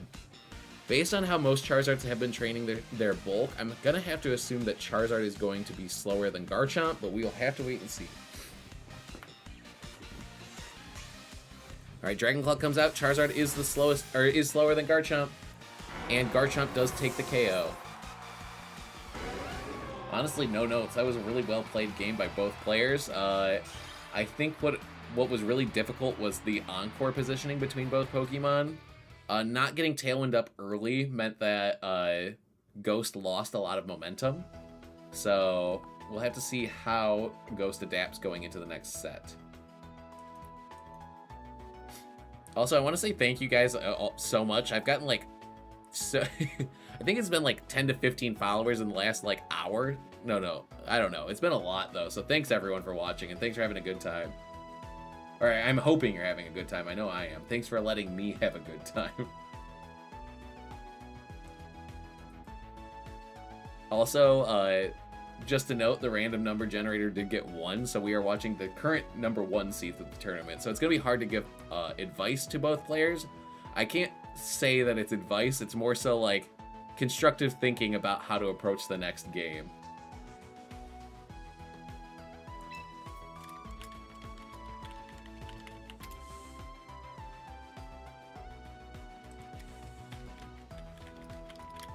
Are you going to Indy?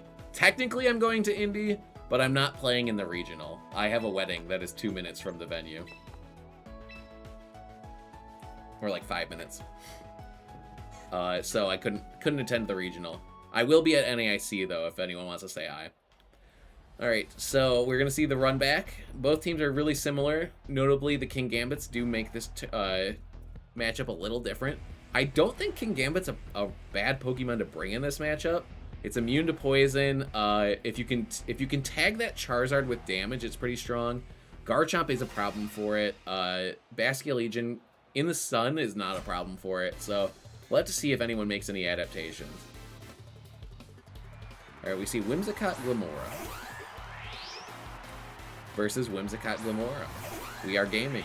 All right, so this game is gonna probably be decided by speed ties, or if we see someone double into a Whimsicott. Actually, that would still probably be a speed tie. All right, let's see. All right, so actually we see a Tailwind launched right off the rip. Also, potentially a Poison into a Whimsicott could be pretty fatal. We see a follow-up Tailwind. They kind of have to do this because the Whimsicotts do not have Focus Sash. They will go down to Sludge Bombs. All right, are we Gentleman'sing? Are we both Sludge Bombing our Whimsicotts? All right, Gentlemen's, remove the Whimsicotts. This is high-level gameplay. It's basically like you're casting Indy right now, high-level teams and gameplay. Yeah, it seems that way. It's you're probably gonna see these teams at Indy, so I wouldn't be surprised. All right, so Garchomp, bring in the Garchomps, bring in the Garchomps. What I can say about these teams and these players is that clearly they've been able to identify what are the best plays generally, because they're bringing the same Pokemon, they're bringing the same leads, they're making the same plays. The variance in how this team is played is going to change. Whoever... It might just all come down to speed ties. That's what I'm going to have to say. Spectator mode is the best thing to come from champions, in my opinion. I agree, Return to Cinders. I agree. Alright, so we see Spiky Shield. Do we see another Spiky Shield? Aha! High-level gameplay. Okay, we do see that the Glimmora moved faster on this side of the field. I think that the Glimmora moved faster on that side of the field last time. We see a Dragon Claw. Can we get a Gentleman's Dragon Claw on the other side? Alright, Citrus Berry goes off. The slower Garchomp might actually be the superior Garchomp. Okay, we see Earthquake. That is a difference in play, and we also do see that the Garchomp on Zach's side of the field did go faster. Brings it down to about half, does not proc at Citrus Berry. So, the question is, can this Garchomp be picked up? Also, I'm scared that one of these Garchomps is going to click Earthquake and just remove all the Pokemon. Like, this is a scary endgame here. Okay. Is it a speed tie, or is Zach's Garchomp just faster? We'll have to see this turn. Zach's Garchomp goes first again. Honestly, it's looking kind of scary, kind of rough. Uses the Rough Skin to proc its own Citrus Berry. That's very strong. Alright, we see Earth Power come out from the Glimmora. What does this Glimmora choose to do? Oh yeah, we can see the HP stat is trained the same. That is true. That is important information to have. Alright, Glimmora's at 1 HP. Who is the final Pokemon?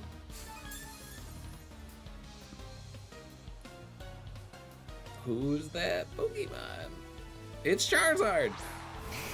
Okay. Garchomp is looking really healthy here. I don't think it's... It might not even go down to a Solar Beam, so it's looking quite scary. We know Garchomp is faster than Glimmora. If it clicks Earthquake... Oh, I was going to say Earthquake would remove its own Glimmora, so it's not going to do that. It's probably going to click Rock Slide, and Rock Slide would probably put Ghost in a really unfortunate situation. Let's see. That Garchomp is almost certainly the fastest Pokemon. It goes for just a Dragon Claw, which is going to release Toxic Spikes onto Zach's side of the field. I bet Ghost was trying to anticipate a Protect here.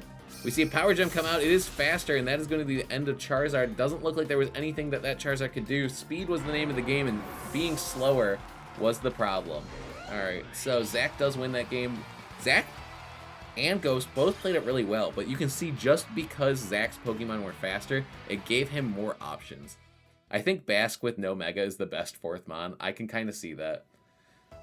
And then they're talking in there, and they're saying, were those all speed ties?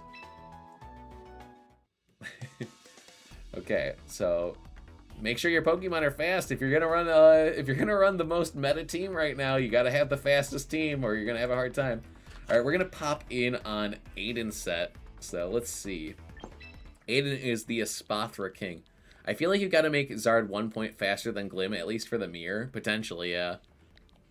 Honestly, that just goes to show at a high level where, like, if your Pokemon are just invested differently, that can completely change the matchup, right? Because Charizard is a faster Pokemon than Glimmora. It has a higher base stat. But because people want to survive Rock Slide, they're generally going bulkier. Unless they are bringing Gambit as the fourth Mon, then Zard is better and Basque is worse. Yeah, I think there is a world where Basque was real. Aiden has Quaquaval. What am I doing? I haven't been watching Aiden play. Okay, so Aiden lost his Gengar. This is game 2. Aiden lost game 1. We see Garchomp and Charizard on the other side of the field. Charizard has just 9 HP left, probably in range of Fake Out. And I guess the question here is, like, who's got the faster Garchomp, too? And who is the fourth Pokemon on both sides of the field? We see that Aerodactyl went down. True, I was playing 2015 recently, and the difference in spreads between chalk teams is so significant. Yeah, it is, because the way you're invested changes everything.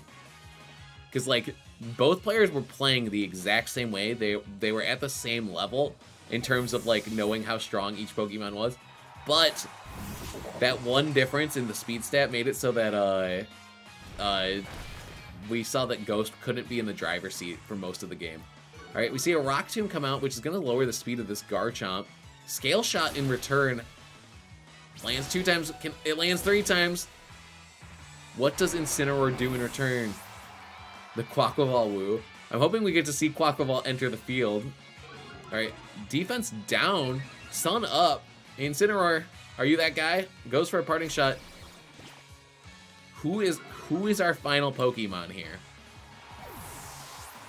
In a world full of Charizards, one Quaquaval can stop them.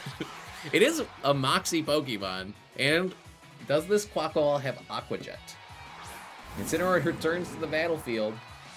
It's going to lower the attack stat of Garchomp, but it's going to raise the attack stat of this Kingambit. Let's see. This Quaquaval does have Aqua Jet, so that Charizard is pretty heavily threatened. Incineroar has lowered the attack stat of this Garchomp twice. Quaquaval Cruise Lines has arrived. This is Black Belt Moxie Quaquaval, so if it takes a KO, it's just going to get stronger. And let's see. Charizard has returned, resetting the attack stat of that Kingambit. Alright, we're going to see Fake Out from Incineroar is actually going to be quite bad here. Because what's going to happen now is this Garchomp's going to return to the battlefield with full attack stats. And it's going to be able to click things like Earthquake and do damage. And, like, honestly, that Fake Out, quite unfortunate. I wouldn't be... Let's see. 4-0 all rounds before they went to 3 games. That is crazy. He dancing? He is dancing. He is the dancer, but Quaquaval not getting the ability Dancer is criminal. I have to say that. Okay. So we have Black Belt Quaquaval. I kind of question how strong this close combat is going to be. Like, could it pick up Garchomp? Like, they're super bulky, but they're, like, is there a world? Also, I'm trying to think, like, +1 Kingambit Sucker Punch plus Earthquake. Is that enough to pick up Quaquaval? Does a lot. Do they click Earthquake? They do click Earthquake. Quaquaval, Incineroar's got the Shuka Berry. Quaquaval, survive it! No, not like this, Quaquaval, our hero. I saw the play, but I saw it too late. All right, Shuka Berry is gonna remove that, or make it so Incineroar is not removed. I think realistically, does Quaquaval have Protect? Does Quaquaval have Protect? I'm trolling. I almost protected Quaquaval. It's a hard play to make to let them Earthquake their own Pokemon. Like, I don't think you're trolling.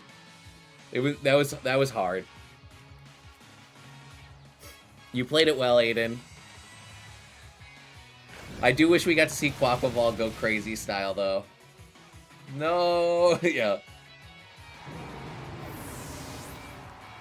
Alright, so that is going to be... Aiden was undefeated before this, though. That's crazy. So maybe Quaquaval is a slept-on Pokemon. Do people want to watch Quaquaval in the next set? Do we want to give Quaquaval the run back in the round 5 of the tournament? Like that, clearly it's working on this team. I lost to Lakaneta in same team. What is Lakaneta? Lakaneta has Floette, Kingambit, Charizard, Garchomp, Aerodactyl, and Sneasler. That is a pretty crazy team. I mean, it's a pretty strong team. I already know what Quaquaval did to me. That Quaquaval dancing on him. All right, let's check out Mono GL and Scarlet. I need to sit up right. I'm getting too lazy. I'm slouching.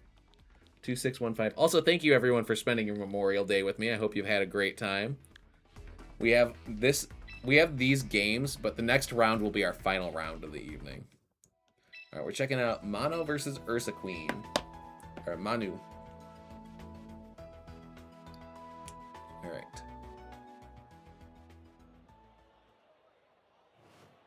All right, it is the Venusaur on its lonesome versus Archaludon and Aerodactyl.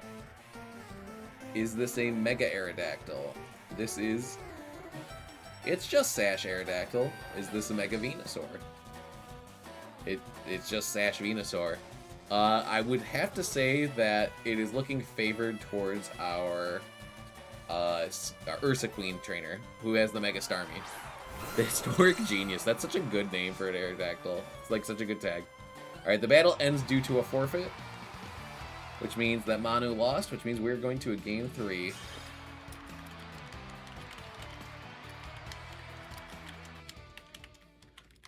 New team today, supposed to have solid matchup into Glim, just gotta figure out what the lines are supposed to look like. I mean, it looked like you were playing it really well. We watched you fight, we watched you play against the Scissor player, and that was a scary set, but you brought it back. Alright. We're going to a game 3. Let's check it out. Ooh, good cracks.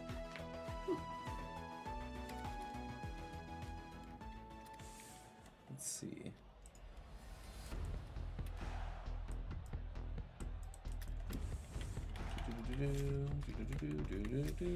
They're just asking to watch.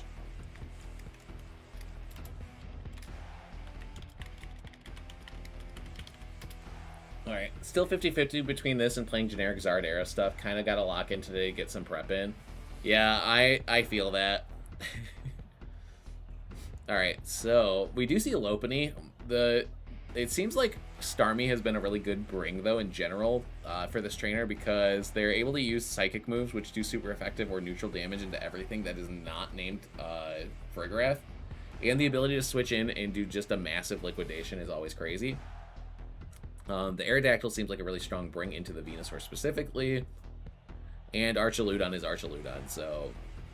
Like, I think our Starmie player knows their lines, and they know that the Rain is such a strong bring into this player, so let's see what they do. Mega Starboy. There's Starboy. We also saw last time that Mega Starboy in the Rain just picked up Farigiraf, which is crazy.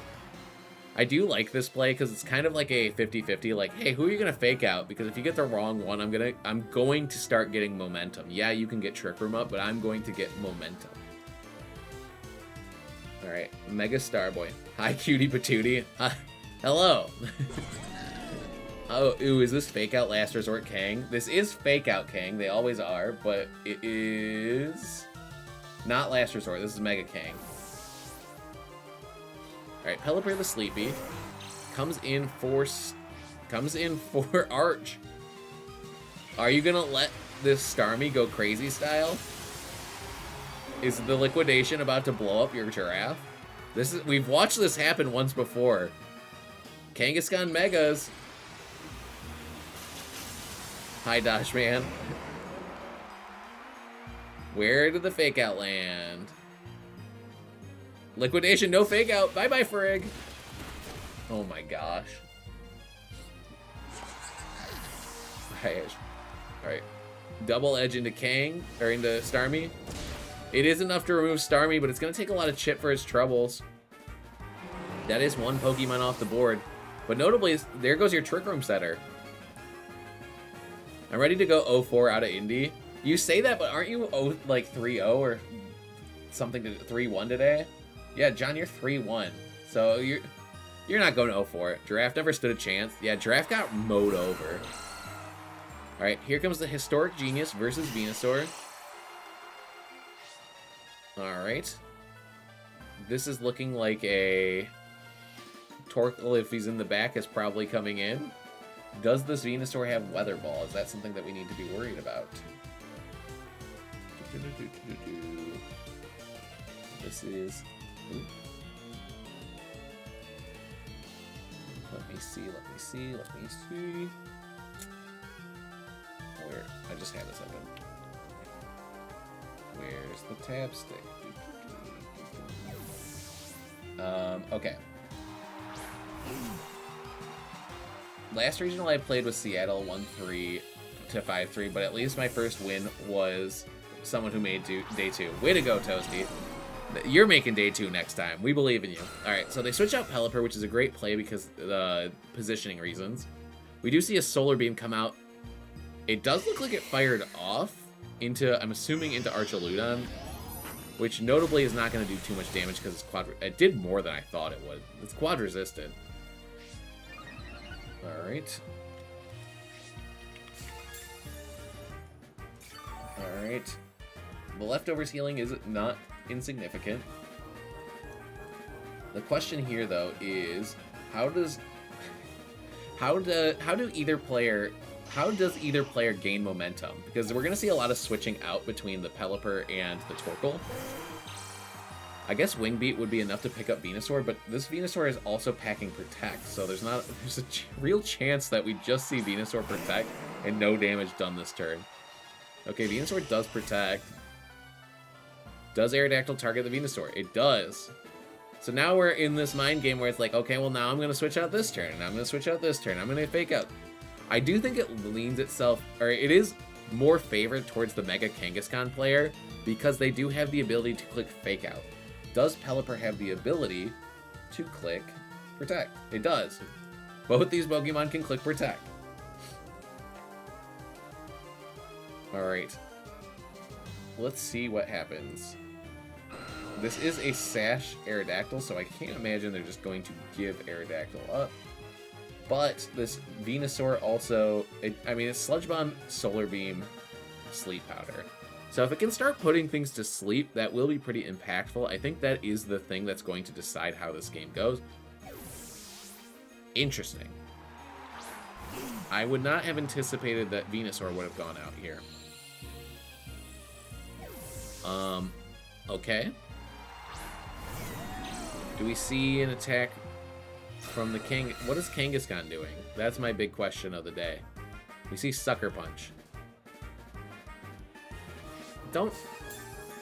I think that you always have to take advantage of Venusaur becoming the faster Pokemon. I think that putting Torkoal into this position is a pretty rough situation. It is just going to be a Weather War, but it seems like the Weather War has taken a pretty drastic left turn here. Because Venusaur was the Weather Abuser, and to put your Weather Abuser in the back is an interesting play. Because Aerodactyl's really threatening that Venusaur on switch in, and Archaludon in the rain is kind of just a monster. So, and notably, oh, okay, this is an angle that I hadn't considered. We're gonna see Helping Hand coming out from the Torkoal. We're gonna see Rock Slide come out from Aerodactyl. That's gonna be a sizable amount of chip into Torkoal and a decent amount of chip into Kangaskhan. We're gonna see Low Kick.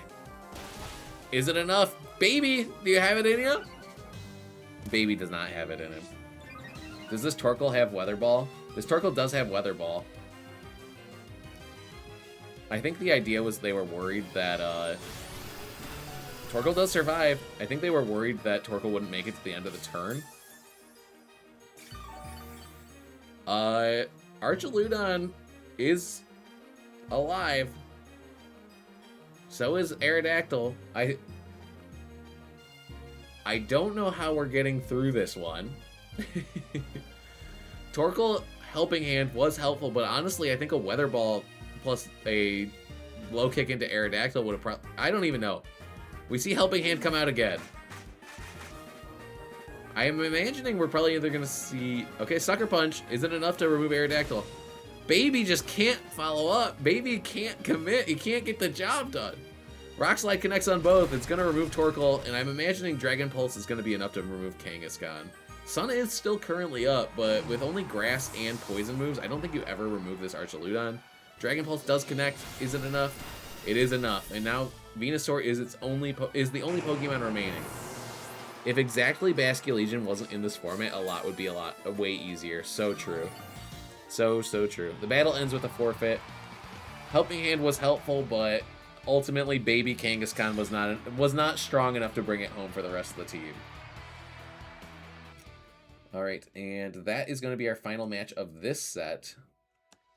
So I'm going to make an announcement in the Discord, the Court of Dis, that we are going on to our final round.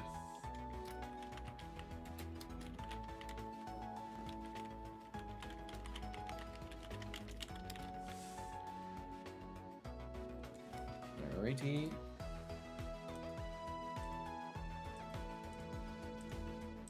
Preparing the next round.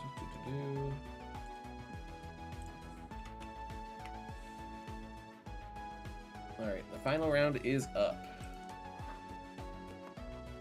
Alright. We're going to use the random number generator to choose a round 2 watch. Or actually, let me see.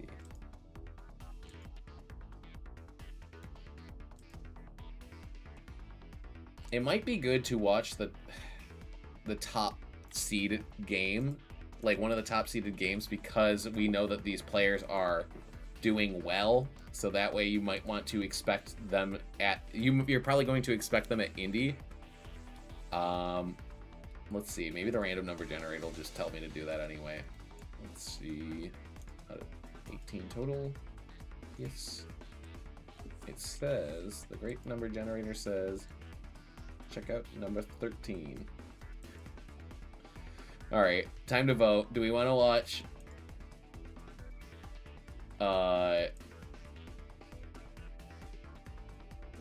Well, they're both. One's Mega Char. The number 13 is also Mega Charizard teams.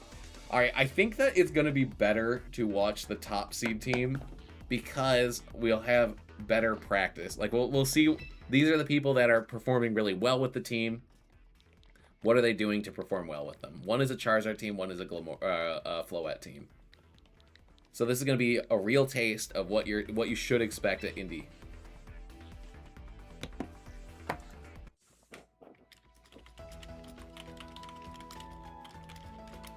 Solar Beam Venu Woo. Wow. It is cool. Hydrate. I'm hydrating Santiago 89.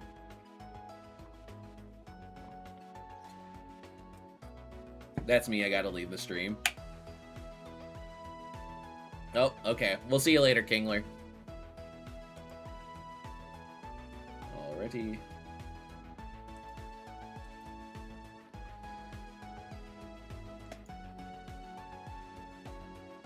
Thanks for hosting. Of course. Thanks for watching. Hopefully you're able to watch it back and see what you enjoy, or like how your round went, and gives you practice for your next big event. Thank you, Santiago, for giving me the water that is life. Keeping me alive. Oh.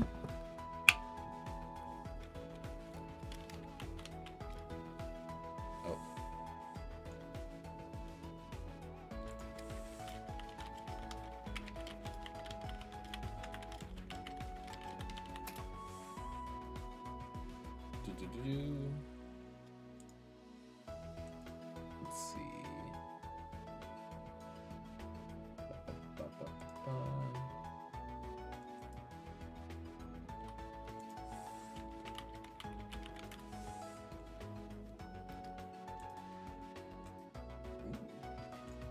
Okay, we have one more game. This is the final game of our tournament. It's been a good tournament so far. I've had a lot of fun. We've had a lot of people join the Discord, join the stream. If you're watching and you've been having a good time, thank you. This is where I do the shameless plug and I say, if you haven't followed yet, we greatly appreciate it. If you have, if I want to be really shameless, I can be like, if you have Amazon Prime, you can subscribe, and then I make a little bit of money. And if I make a little bit of money, eventually I'll start turning this into YouTube content. I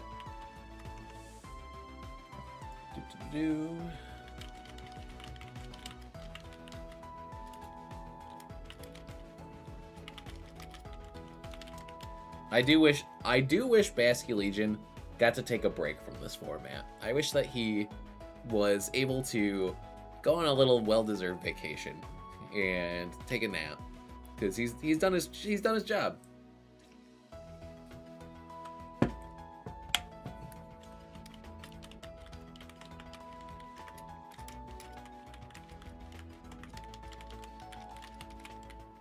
All right,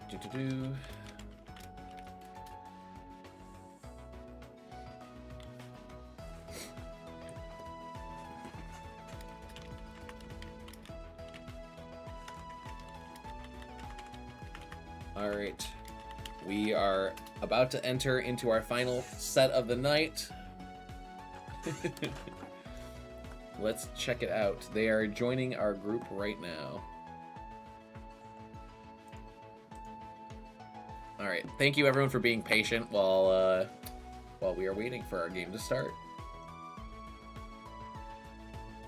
Gotta drink some too. By the way, what of the new megas by the way, what of the new mega evolutions you more eager to see the abilities? Hidden abilities? Alright. What mega am I most excited to see? Golisopod has me... Oh, you know, Staraptor. I'm a Staraptor gamer. I've done a lot of draft leagues, and I always end up grabbing Staraptor halfway through the league and saying, like, I'm not going to get Staraptor, and then he ends up carrying me super hard. So I'm going to be a Staraptor gamer. Hopefully he's got a good ability. We'll see. I feel like... Oh, also Raichu. Oh my god. I love the Raichu designs. I'm going to probably go crazy with him. Also, when Slowbro gets Psychic Terrain, you will see me farming with that Pokemon. When Indeedee comes back into the game. I'm going to be crazy with him. I love Raichu too. The Raichus are so cute. I know this is kind of a general theory, but I feel like the new megas are gonna, like, the ones they didn't release are gonna have stronger abilities. Also Barbicle. Like, I think he's gonna be terrible, but like okay. I have two little brothers, and I found is Binnacle the pre-evolution? I found Binnacle in X and Y, and I named him I named him Mac and Austin when he was only 2. And then when he evolved, I named him Mac and Austin 2.0. So I'm really excited to use Mac and Austin 3.0. Electric Surge, he need to have it either Y or X. Yeah, that would be great. Okay, so let's focus on this game. Alright, so Glimmora has gotten Tailwind up. They got a big Power Gem off. Able to bring Aerodactyl down to Sash. Realistically, I imagine Aerodactyl is about to activate a Tailwind of its own. It does. The speed is now in the favor of Lakinata's side of the field. A big Earthquake is going to remove the Sash of Glimmora and do a little bit of chip to Whimsicott. Probably putting it in range of a... what's it called? Put it in range of a Dual Wing Beat. The other thing to consider here, though, is that Toxic Debris is now up for Lakinata's side of the field, and also Aerodactyl has a Mind Game in front of it. Like, if it goes for Wing Beat into Whimsicott, it is probably going to get Encored into Tailwind. Also, Garchomp can click any move it wants to click here, but if it clicks Earthquake, it might get... If it clicks Earthquake again, it has the potential of getting Encored again. So Encore is kind of a really scary move for Mahir's side of the field. I think that both Pokemon are realistically going to click Rock Slide to not let Charizard get in. With this, see a non-attack move and I have to Encore it. True. Alright, we see Kingambit enters the field. I think the idea here is like, hey, you can't Encore me. Alright, do we see Whim's Encore? Oh, it does Encore, but it Encores the wrong Pokemon. If it Encored Garchomp into Earthquake, it would have been devastating because it would have attacked the Kingambit. Alright, we see Rock Slide. Does decent chip into Whimsicott. Notably, Charizard is going to struggle to get into the battlefield now. Also notably, unless Sneasler is the final Pokemon, this Glimmora is going to have to be removed with another physical attack, which means that it's going to lay 2 sets of spikes. Aerodactyl doesn't really care about that, but Floette might. Alright, we see Garchomp enters the battlefield. Sucker Punch comes out. It's not going to do a lot of damage. We do see a Moonblast from Whimsicott. And by any damage, I mean no damage. Moonblast is going to bring that Garchomp really low. Honestly, Garchomp is a great Pokemon to bring here. It's really difficult for the opponent to deal with. And honestly, like, Earthquake is going to threaten a ton of damage into them. I wouldn't be surprised if we see Whimsicott switch out here for another Tailwind later. So I could even see our player here clicking switch into Glimmora plus Earthquake in order to do big damage and set that second layer of spikes. Instead, we're going to see Charizard enter the battlefield. We see Garchomp switch out. We see our final Pokemon revealed. It is a Sneasler. I have to imagine that we're going to see an Earthquake come out. We do. Doesn't affect Garchomp, or it doesn't affect Charizard, though. We say bye-bye to Sneasler. That's going to be the majority of his King Gambit's health gone as well. What does King Gambit go for? It goes for a Kowtow Cleave into Garchomp, which is going to bring it down really low. It lands a critical hit. That's realistically putting Garchomp in range of Sucker Punch. Even after Citrus Berry, it might be putting it in range of Sucker Punch. I don't think they wanted to see that critical hit. Chomp is in Earthquake range. I agree. Alright. Both these Pokemon are really low health. Honestly, I think that, like, it wouldn't be unexpected to see a Rock Slide plus Sucker Punch into Charizard here. Notably, Mihir's side of the field, the left side of the field, has been able to keep all of their Pokemon alive. They are all at low health, but they are all alive. None of them have fainted yet, which means that there is another Tailwind coming. There is a potential Encore coming, and like, even though things look kind of rough, like Charizard's not loving all these rock type attacks, it does not look like it is over here. All right, we're going to see a Sucker Punch come out from King Gambit. Is it enough to pick up? It is. Ruffskin's going to bring it down really low. What kind of Aerodactyl is this? Doesn't have Wide Guard. We see Tailwind come out, but Tailwind can be Encored. So I imagine we're going to probably see Whimsicott come out. Here he is. The question, though, is does this King Gambit outspeed Charizard inside of Tailwind? Every Pokemon is low. It's looking really difficult here.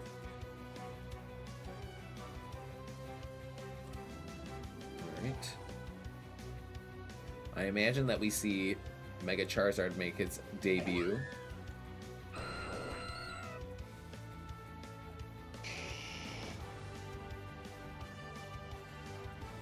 This is a Choppleberry King Gambit on the side of the...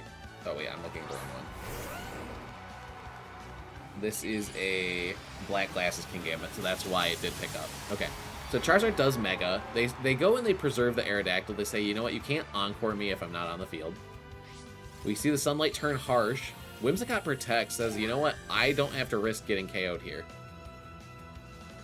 Sucker Punch comes out into Charizard. That is going to be meaningful chip. That's over half damage from a priority move. Heat Wave is going to remove both these Pokemon, but notably every single Pokemon that is remaining is slower than Aerodactyl and is probably in range of being picked up by Rock Slide. So as long as every single Rock Slide connects, this should be a game for Lakenta. That's what we're calling him. All right, so here comes Gojo, the honored one, to Rock Slide this victory home. Okay, how many turns of Tailwind are left? 2 turns of Tailwind. There is a condition where we can do Tailwind on this turn. We click Protect with Glimmora the following turn, and then Tailwind ends. You are faster, you win. So let's see if Mihir can identify that. We see a Protect come out. Black Glass is so strong. Alright, they do go for Tailwind. They are 4-0. They are undefeated, so they do identify what the strongest place to make are. Rock Slide does come out. Is it going to land on Whimsicott? It does land on Whimsicott. Now the question is does this Glimmora protect? Because if this Glimmora protects, I see the line, I see the vision. If this Glimmora does not protect, heading out, enjoy the my Prime stuff. You're the best. Thank you so much, Glitter. Greatly appreciated. Okay, let's see. Alright. Here is the final turn of Tailwind for Lakinata. If they don't click Protect on Glimmora, alright, Glimmora does protect. But even then, the game is not over. Because Rock Slide has to connect onto Charizard. That's first and foremost. Okay, it does. But wait, there is a win condition for Lakenta. Alright. They only have I think it's only 2 turns left of Tailwind. I think 2 turns. We do live in a world where double protects are a thing. Both Pokemon only have 1 HP. Both players playing fantastically to navigate a endgame where only 1 HP is left on both Pokemon. Also, while double protect win condition, LOL. Hey, you know, if you can identify the route, you can make it happen. Alright. Will this Aerodactyl go for the double protect? That is the win condition here. It does go for it. Gojo is no longer the honored one. He has been taken out. He is touchable here. They both have 1 HP. Yeah, it's fun. It's funny to me that the Glamora is going for Sludge Bomb too. It's like, hey, I could go for the super effective move, but I only need to take 1 HP. And that is game 1. We're going to game 2. Both Pokemon at 1 HP, a crazy endgame there. Well played by both of our players. And it just goes to show that's what things are looking like at the top level of play right now. With the 4-0 on both sides. Whoever wins this is in contention to be our tournament winner. There are only 2 other people that are 4-0 in this tournament. Still impressive by Lakenta, Mihir, the new meta team, and they had Still impressive by Lakenta. Mihir has the new meta team, and they had last week's meta team, but still found a way to bring it so close. So true.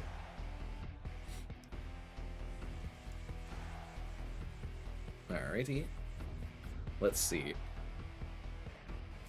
Okay, so obviously, if you there's like this weird mind game where it's like, hey, if you bring Glamora up front and I bring Glamora up front, we're trading our Whimsicots. But if you bring Garchomp up front and I bring Garchomp up, and I bring Glamora, then I give you my Glamora, basically. Like, there's the weird layers to the mind game.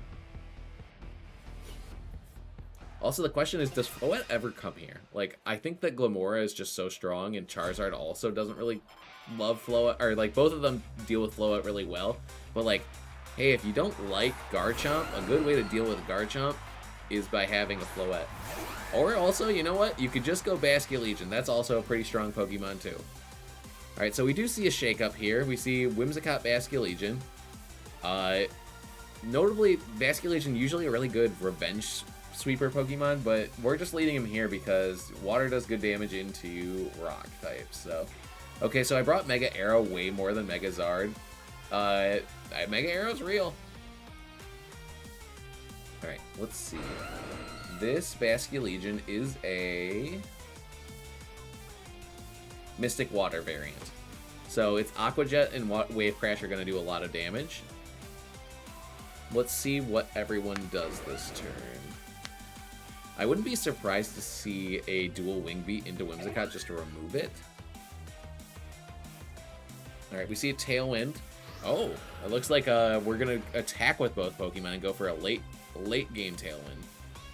We see Earthquake come out. It doesn't affect the Aerodactyl. Earthquake does a sizable amount of damage to both Whimsicott and Basculegion. Moonblast into the Garchomp is going to almost remove it. It is definitely within... We're entering an endgame where where's Wave Crash going into? Both Pokemon are in Aqua Jet chip range. This is a very commanding position for Mihir.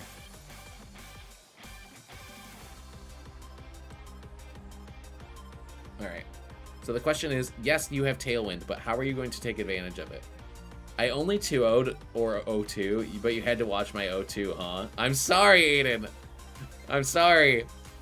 If I knew you were using Quaquaval, I would have watched it earlier. You told me Quaquaval had a damage stat. I thought it was just like, know the calc stuff. I'm sorry, Aiden. Alright, okay, so I'm imagining we see Encore into Aerodactyl plus Aqua Jet into, Garchomp. But, I mean, there is also a case to just Tailwind. We see Protect from Basculegion. And we see Rock Slide. It looks like Whimsicott says, you know what, I started this job, I'm gonna finish it. We see Rock Slide. Moonblast. Tailwind Aqua Jet in the Arrow. Or predict a switch and finish the Garchomp. Yeah, I'm kind of surprised, but I guess the idea here is like, hey, we can really, really delay this Tailwind. Alright. Floette did come to this game. And right now, it's got kind of the perfect situation to just, like, do big Floette damage. Like, Basculegion's getting covered by this King Gambit. You can do a massive Dazzling Gleam. You can, like what does Miher do here to stop the momentum coming out from Lockett's side of the field? I honestly, like, I don't know. I think you have to bring in Charizard, but even then, it's like Charizard's going to take a big Dazzling Gleam. Probably not going to love that. You just protected on Basculegion. You can do Aqua Jet, but, like, we know that there's an Aerodactyl in the back. I guess the idea is, like, hey, maybe we can back 100% switch. Well, it doesn't look like Bask did 100% switch. It looks like it's just going for Aqua Jet shit, probably. Here comes the Fairy Aura. Tailwind comes out. Who is faster, Basculegion or Floette? Well, you know what? Oh my gosh, was that a critical hit? Wow, okay, that's just a lot of damage. Alright, we see Aqua Jet come out. Is this Swords Dance King Gambit, or is this King Gambit just chilling out for a turn? The Spotsware came to exactly 0 games this turn. I guess this team has a blank spot to use to improve matchups. Oh, wow. That Aqua Jet did half of that Floette's health. Now the question is like, do we see Glimmora here? Because if we see Glimmora here, it's going to be pretty rough. Alright, Garchomp, Charizard. Alright. LOL, Truant, King Gambit. It's so true.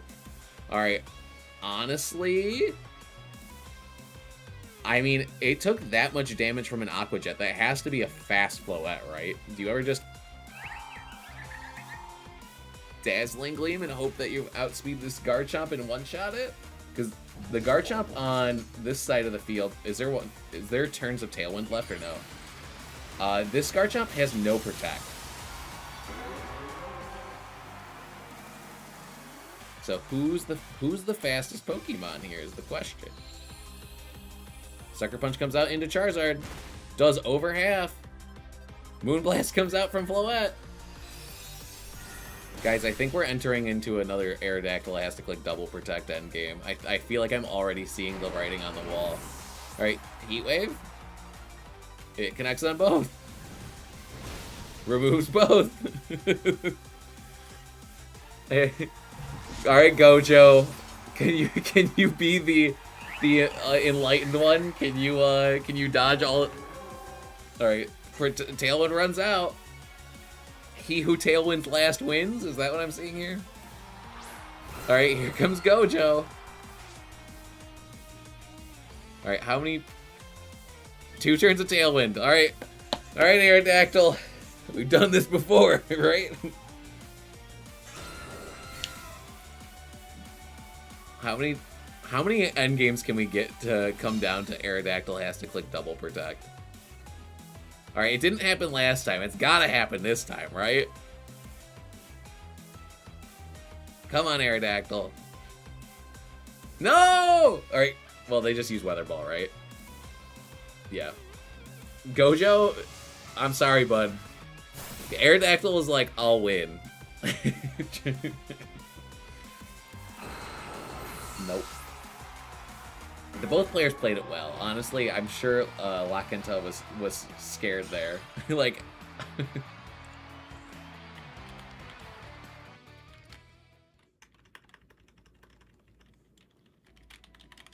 alright, we're going to see. Can we check out the other 4-0 team?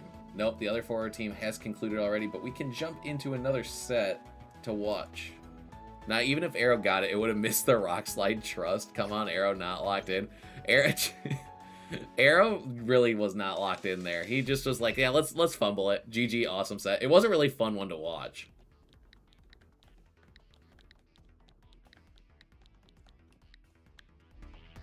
Alright, we're joining Casey's room. Casey is facing off against Escanor. They're both 3-1. They are currently in game 2. I'm hydrating again. Alrighty. Alright, so we see Rain up against... Alright, okay, hold on, let's get acclimated to what the situation is here. Alright, Fake Out into the Archaludon. 90%, 99% it doesn't work, but there was the 1% chance and he didn't get it, lol. I mean, the chance of a double protect is only 30, it's like 30%, right? Or 33. It's not like terrible. Like the chance of getting two, or like going and getting 1 out of 2 is like almost 50-50. Alright, Aura Sphere into the Archaludon does a good amount of damage. What does Pelipper do? Pelipper already did something. I joined late. I think he got a Weather Ball and didn't sin. It was 2 double protect endgames. I know, that was crazy. It was a fun set to watch. You played it really well. I wasn't favored to win both. Alright, Scizor enters the battlefield. It's already touched the field once, so it's at half health. Pelipper is in range of getting knocked out by a Bullet Punch. Notably, Archaludon has to deal with not only what's in front of it, but also a Basculegion and a Dragonite are in the back. You can see because they're highlighted. And also, the Scizor player also has a Pelipper in the back. So the question is, how does it get through all of this? And I think the answer is by Bullet Punching and praying. Alright, Scizor protects first turn. Do we see a protect from Archaludon as well, or do they just go for damage? Alright, Hurricane comes out, which means they could have Bullet Punched there. We see Electroshock comes out. Does it fire off into Scizor? Or is it just another Electroshot into Archaludon? Oh, double into Scizor. Scizor says, no thanks. Not gonna deal with that today.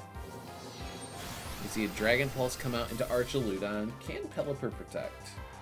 On Escanor's side of the field, it cannot, which means that Scizor can, at any point, just use a big Bullet Punch and just say, goodbye, Pelipper, we're not dealing with you today. Notably, that doesn't answer what they're going to do about the Dragonite and and Basculegion on the back. Scizor is at pretty low health. Honestly, its best job is probably going to be either breaking the multi-scale if it hasn't already been done on the Dragonite, or just removing this Pelipper.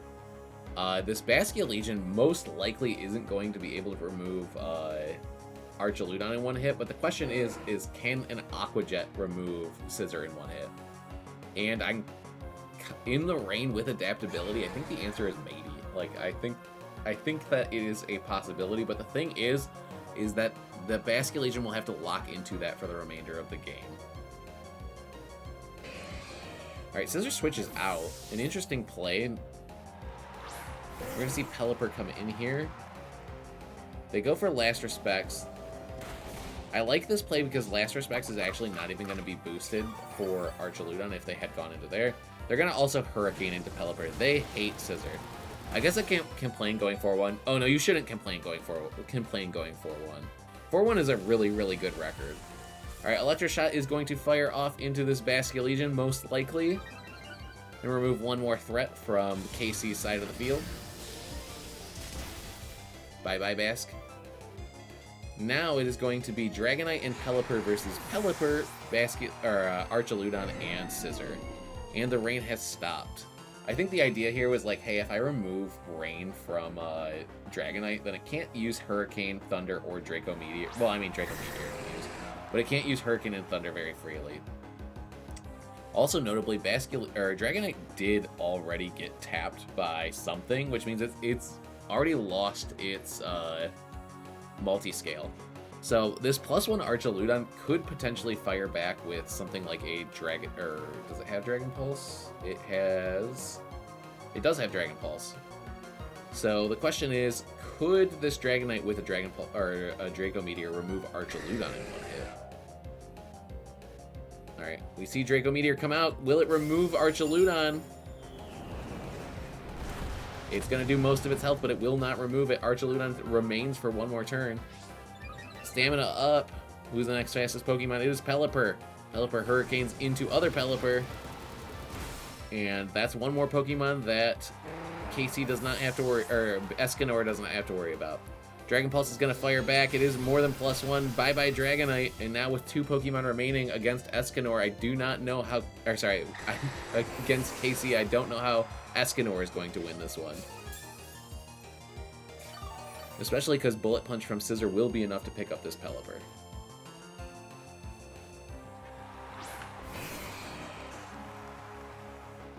Alright, so we are going to go into another Game 3 here.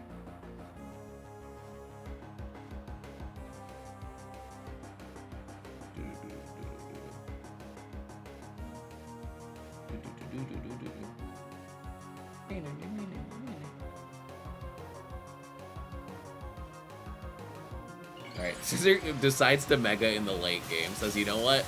Let's pop it. Let's go. It's not enough to win. You gotta win with style, right? Here comes the Bullet Punch. Here comes the Hurricane. Alright, there goes Pelipper, and now we're going to game 3. Kind of how I feel. What? 4-1's not a bad record. 4-1, and there were, like, how many people signed up for this tournament? We had, like, 60 people. So if you went 4-1, you're probably top 8. Like, or at least close to. Team is way more fun than playing Zard. Oh, well, good.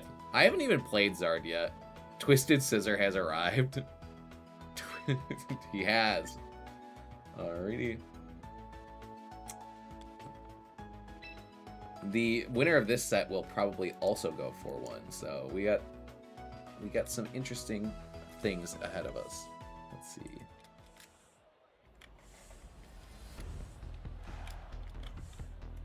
All right. Well, I say the winner of this set will probably go 4-1. The winner of this set will go 4-1. I got ran over by a dancing duck. He does do that. That is what the duck do. My res today is silly. You were res today, you fought someone that went 0-1 drop, 3-1, 3-1, 4-0, 3-1. That's a good, for going 4-1. John, you're telling me you're like, hey, I'm not going to do well at Indy, but then you did really well in a 60-person tournament, so. And you won that cup the other day, so you're killing it.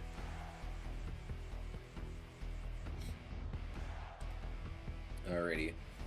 We have one. I think this is the final set of the tournament. So, like, after this is done, we'll be done. Or maybe there's one more after. Like, it says 16 out of 18 matches completed. Set the bar low. True. Okay. I'll stop talking. John, you're going to do terrible. It's obvious.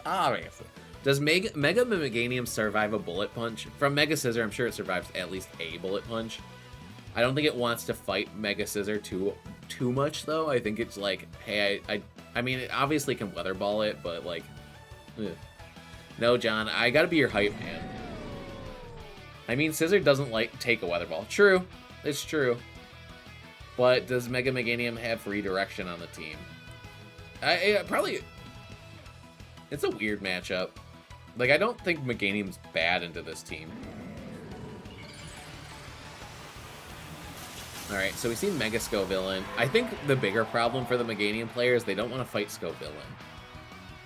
Like, that's not a fun matchup for them.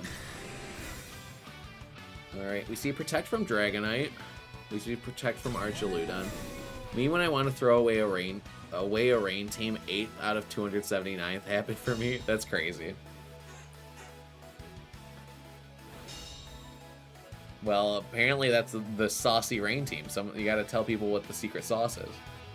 Alright, so this Scovillain is really annoying. There are not many physical attackers outside of Basculesian and Tinkaton on Escanor's side of the field, so I'm surprised that they brought Scovillain. But I mean, hey, Overheat's gonna do big damage, especially in... Or actually, no, this is a Leaf Storm Scovillain, isn't it? This is a Leaf Storm and Leech Seed. So I guess the idea here is like, hey, I can make your Archaludon, which is like this really, really tanky Pokemon, and your Dragonite, which has got multi-scale, like really easy to deal with. Alright, so we see Archaludon come in. Interesting, though, because I feel like they're probably targeting down that spot because they want to just remove the Scovillain so that their endgame, like, Basculesian can probably deal with it easier. So we'll see. I guess the idea here is like, hey, Draco Meteor is going to do a lot of damage. Okay, never mind. They go for Incineroar. They say, you know what? We don't have to deal with burns yet, so we're not going to. We see Dragon Pulse. They double the Incineroar. It's not enough. Incineroar does live. This cat's going to snarl and get away with it. This Dragonite is super, super, super bummed out and is now at -3. It can remove, Archaludon, or, Dragonite can remove Incineroar right now, but the thing is like, that Scovillain's probably coming back in. It survives, lol, that is crazy. I miss a Jetpack. I was just thinking about it. I want a Jetpack, I want a Jet button, I want to click silly moves. Okay, anyway, the question is like, okay, Incineroar does switch out. Does it switch out into Scovillain? It switches out into Pelipper. So this is probably going to be a turn where KC gets more momentum than Escanor does. Unless it's a crit. That did way more than I anticipated it doing. Never mind. Okay. Draco Meteor does do decent damage into Archaludon. We see a Dragon Pulse followed up into the Pelipper spot. -5 now. Who's counting? No, I'm just kidding. Alright. Thinking that Pelipper probably will come in, or just saying, you know what, I would rather have a +1 boost, they just fire off an Electro Shot. It goes into the Dragonite. That is a Pokemon that takes neutral damage from it, so it's going to bring it down about to half. Another one of those will definitely finish up. And Archaludon saying, hey, if you brought Water-type Pokemon in the back, I'm not letting them in for free. Notably, Scovillain is in the back too, which is going to really cover this bridge and just let it keep clicking Electroshot over and over and over again, which is quite annoying. He could crit. He could crit. But I kind of imagine that, I'm kind of imagining that we're going to see Dragonite go hit the showers. He's going to, I mean, he's in the rain, but he's about to go. I can't imagine he stays in again. Thunder does remove Pelipper. It doesn't remove Pelipper. -5 Dragonite Thunder doesn't have it. Oh my gosh. Pelipper's like, hey, just so you know, ×4 effective. -5. I can survive that. Doesn't matter. That is crazy. You don't see that happen too often. This Pelipper took 2 electric attacks in 1 turn. They hate Pelipper over here. And that one was a critical hit. If only Dragonite could crit. Pelipper didn't feel the thunder. Alright, we're going to see an Aura Sphere come out. Is it enough to pick up? It is not. We've also seen that Dragonite and Archaludon both are outspeeding this Archaludon. The question is will Dragonite ever switch out, though? Does this Dragonite feel any urge to leave the battlefield? Also, we know the final 2 Pokemon are Scovillain and Incineroar, and this Incineroar is quite low. OMG, I had no idea Pelipper could survive Thunder in any circumstance. Wow, yeah. Kind of crazy. It's kind of crazy that we saw that happen here today. I need to go back and clip that, actually. Okay, so Scovillain enters the battlefield. We see that Dragonite is at -5. Can't even KO Pelipper with a ×4 effective attack. Archaludon, unless they're speed tying, we know Escanor's is faster. He is at +1. He could do a hefty blow to the Scovillain this turn. But the thing is, Archaludon is basically capable of getting an attack into either Pokemon this turn. We see Hurricane -5 going into the Scovillain. It's going to do about 1/3 of the damage. Dragonite's going to get burned for its trouble. Dragonite's saying, you know what, I'm never switching out. I love it here. It's great. Dragon Pulse into the Archaludon. It's not enough to pick up, but it is close. That is a critical hit, too. It is neutral. No switch. Why switch when we could just win, right? Electro Shot, is it into Archaludon? That is my question. And is it enough? That Scovillain either used a Leech Seed or it went for Leaf Storm. Let's see what happens. We see Electro Shot. Now -5 burned is almost Magikarp meme. That's great. Leech Seed does come out. This Scovillain is going to be an annoyance for this team. There is also an Incineroar in the back. It is not healthy, but it does exist. There's the Leech Seed. Oh, I thought that it hurt Scovillain for a second. I was like, what happened? Scovillain heals almost back to full. Like, it's... I don't know why we didn't ever just remove Dragonite. I guess the idea is like, hey, we really need whoever's in the back. But the question is, who's in the back? Also, this is a... Notably, this is a Mega Scovillain, but it's not a Mega Scovillain with a fire move. So maybe Meganium would have been a great bring in this matchup. If they didn't bring it here, I don't think they have it, unless this is Tailwind Pelipper, and they're like, hey, all bets are on you, Meganium, after this. Also, notably, Pelipper can just use Hurricane into Scovillain. We did see that the Archaludon on Escanor's side does outspeed the Archaludon on KC's side. And also, Escanor's Pelipper is Focus Sash, so it's not really worried about going down to a singular attack. If it goes down, it's going to be after it gets a Hurricane off into something. Dragonite Mega, though. Oh, true. Dragonite Mega. What am I talking about? I think I forgot Dragonite Mega when it didn't do damage to Pelipper with the times per effective move. So it would be base Meganium. More like based Meganium. But yeah, no, it's just kidding. Alright, anyway, Hurricane goes out into Scoville, and it's going to do a lot of damage, but it will be enough to pick up, which means that this game is looking like it's in Escanor's favor right now. As long as this Archaludon wasn't speed-tied and it is able to take out the other Archaludon, it's just a really low health Incineroar in the back. That critical hit may have ended up mattering. Alright, we see Dragon Pulse is enough to remove it, and with just a low health Incineroar in the back, I don't think KC has enough gas in the tank. We will never know who the fourth Pokemon was. It turns out you don't need to switch out your Dragonite. You don't need to have any attack stat. You will always survive. Your Dragonite doesn't need to KO Pelipper's. It just needs to stick around. Alright, let's see. It looks like 18 out of 18 matches have concluded. So what we're going to do is we're going to switch over and we are going to show you who won this tournament. Into the final -5 Dragonite won. So true. Alright, let's see. We're switching over. Okay, cool. Alright. Why am I saving? I click Control S because I click Control S at work all day, every day. Let's see. We had 81 people sign up. We had 60 people participate in this tournament. We are ending our tournament now. I said it would end around before 11:30, and it did. Let's see. Drumroll, please. I have to click things, so I can't drumroll at the same time. Alright. Leaf Guard would work against Scove if there was Sun, lol. That's so funny. Alright, so Zach VGC2 was the winner of our tournament. They used Glamora. We had Mihir got second. Aiden got third with the Quaquaval team. I really did a disservice by not watching this more. Lakanata got fourth. We Are Toast got fifth. Dodgeman got sixth. Lots of Charizard. We got Frostlass. We got Cleavor.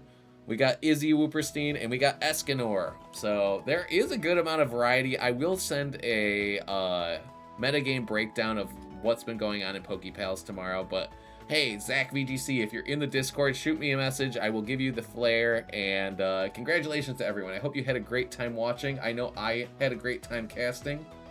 I'm running out of breath, so on that note, it is time for me to pass this stream over to somebody else. I hope that you guys have all had fun watching. I know I have.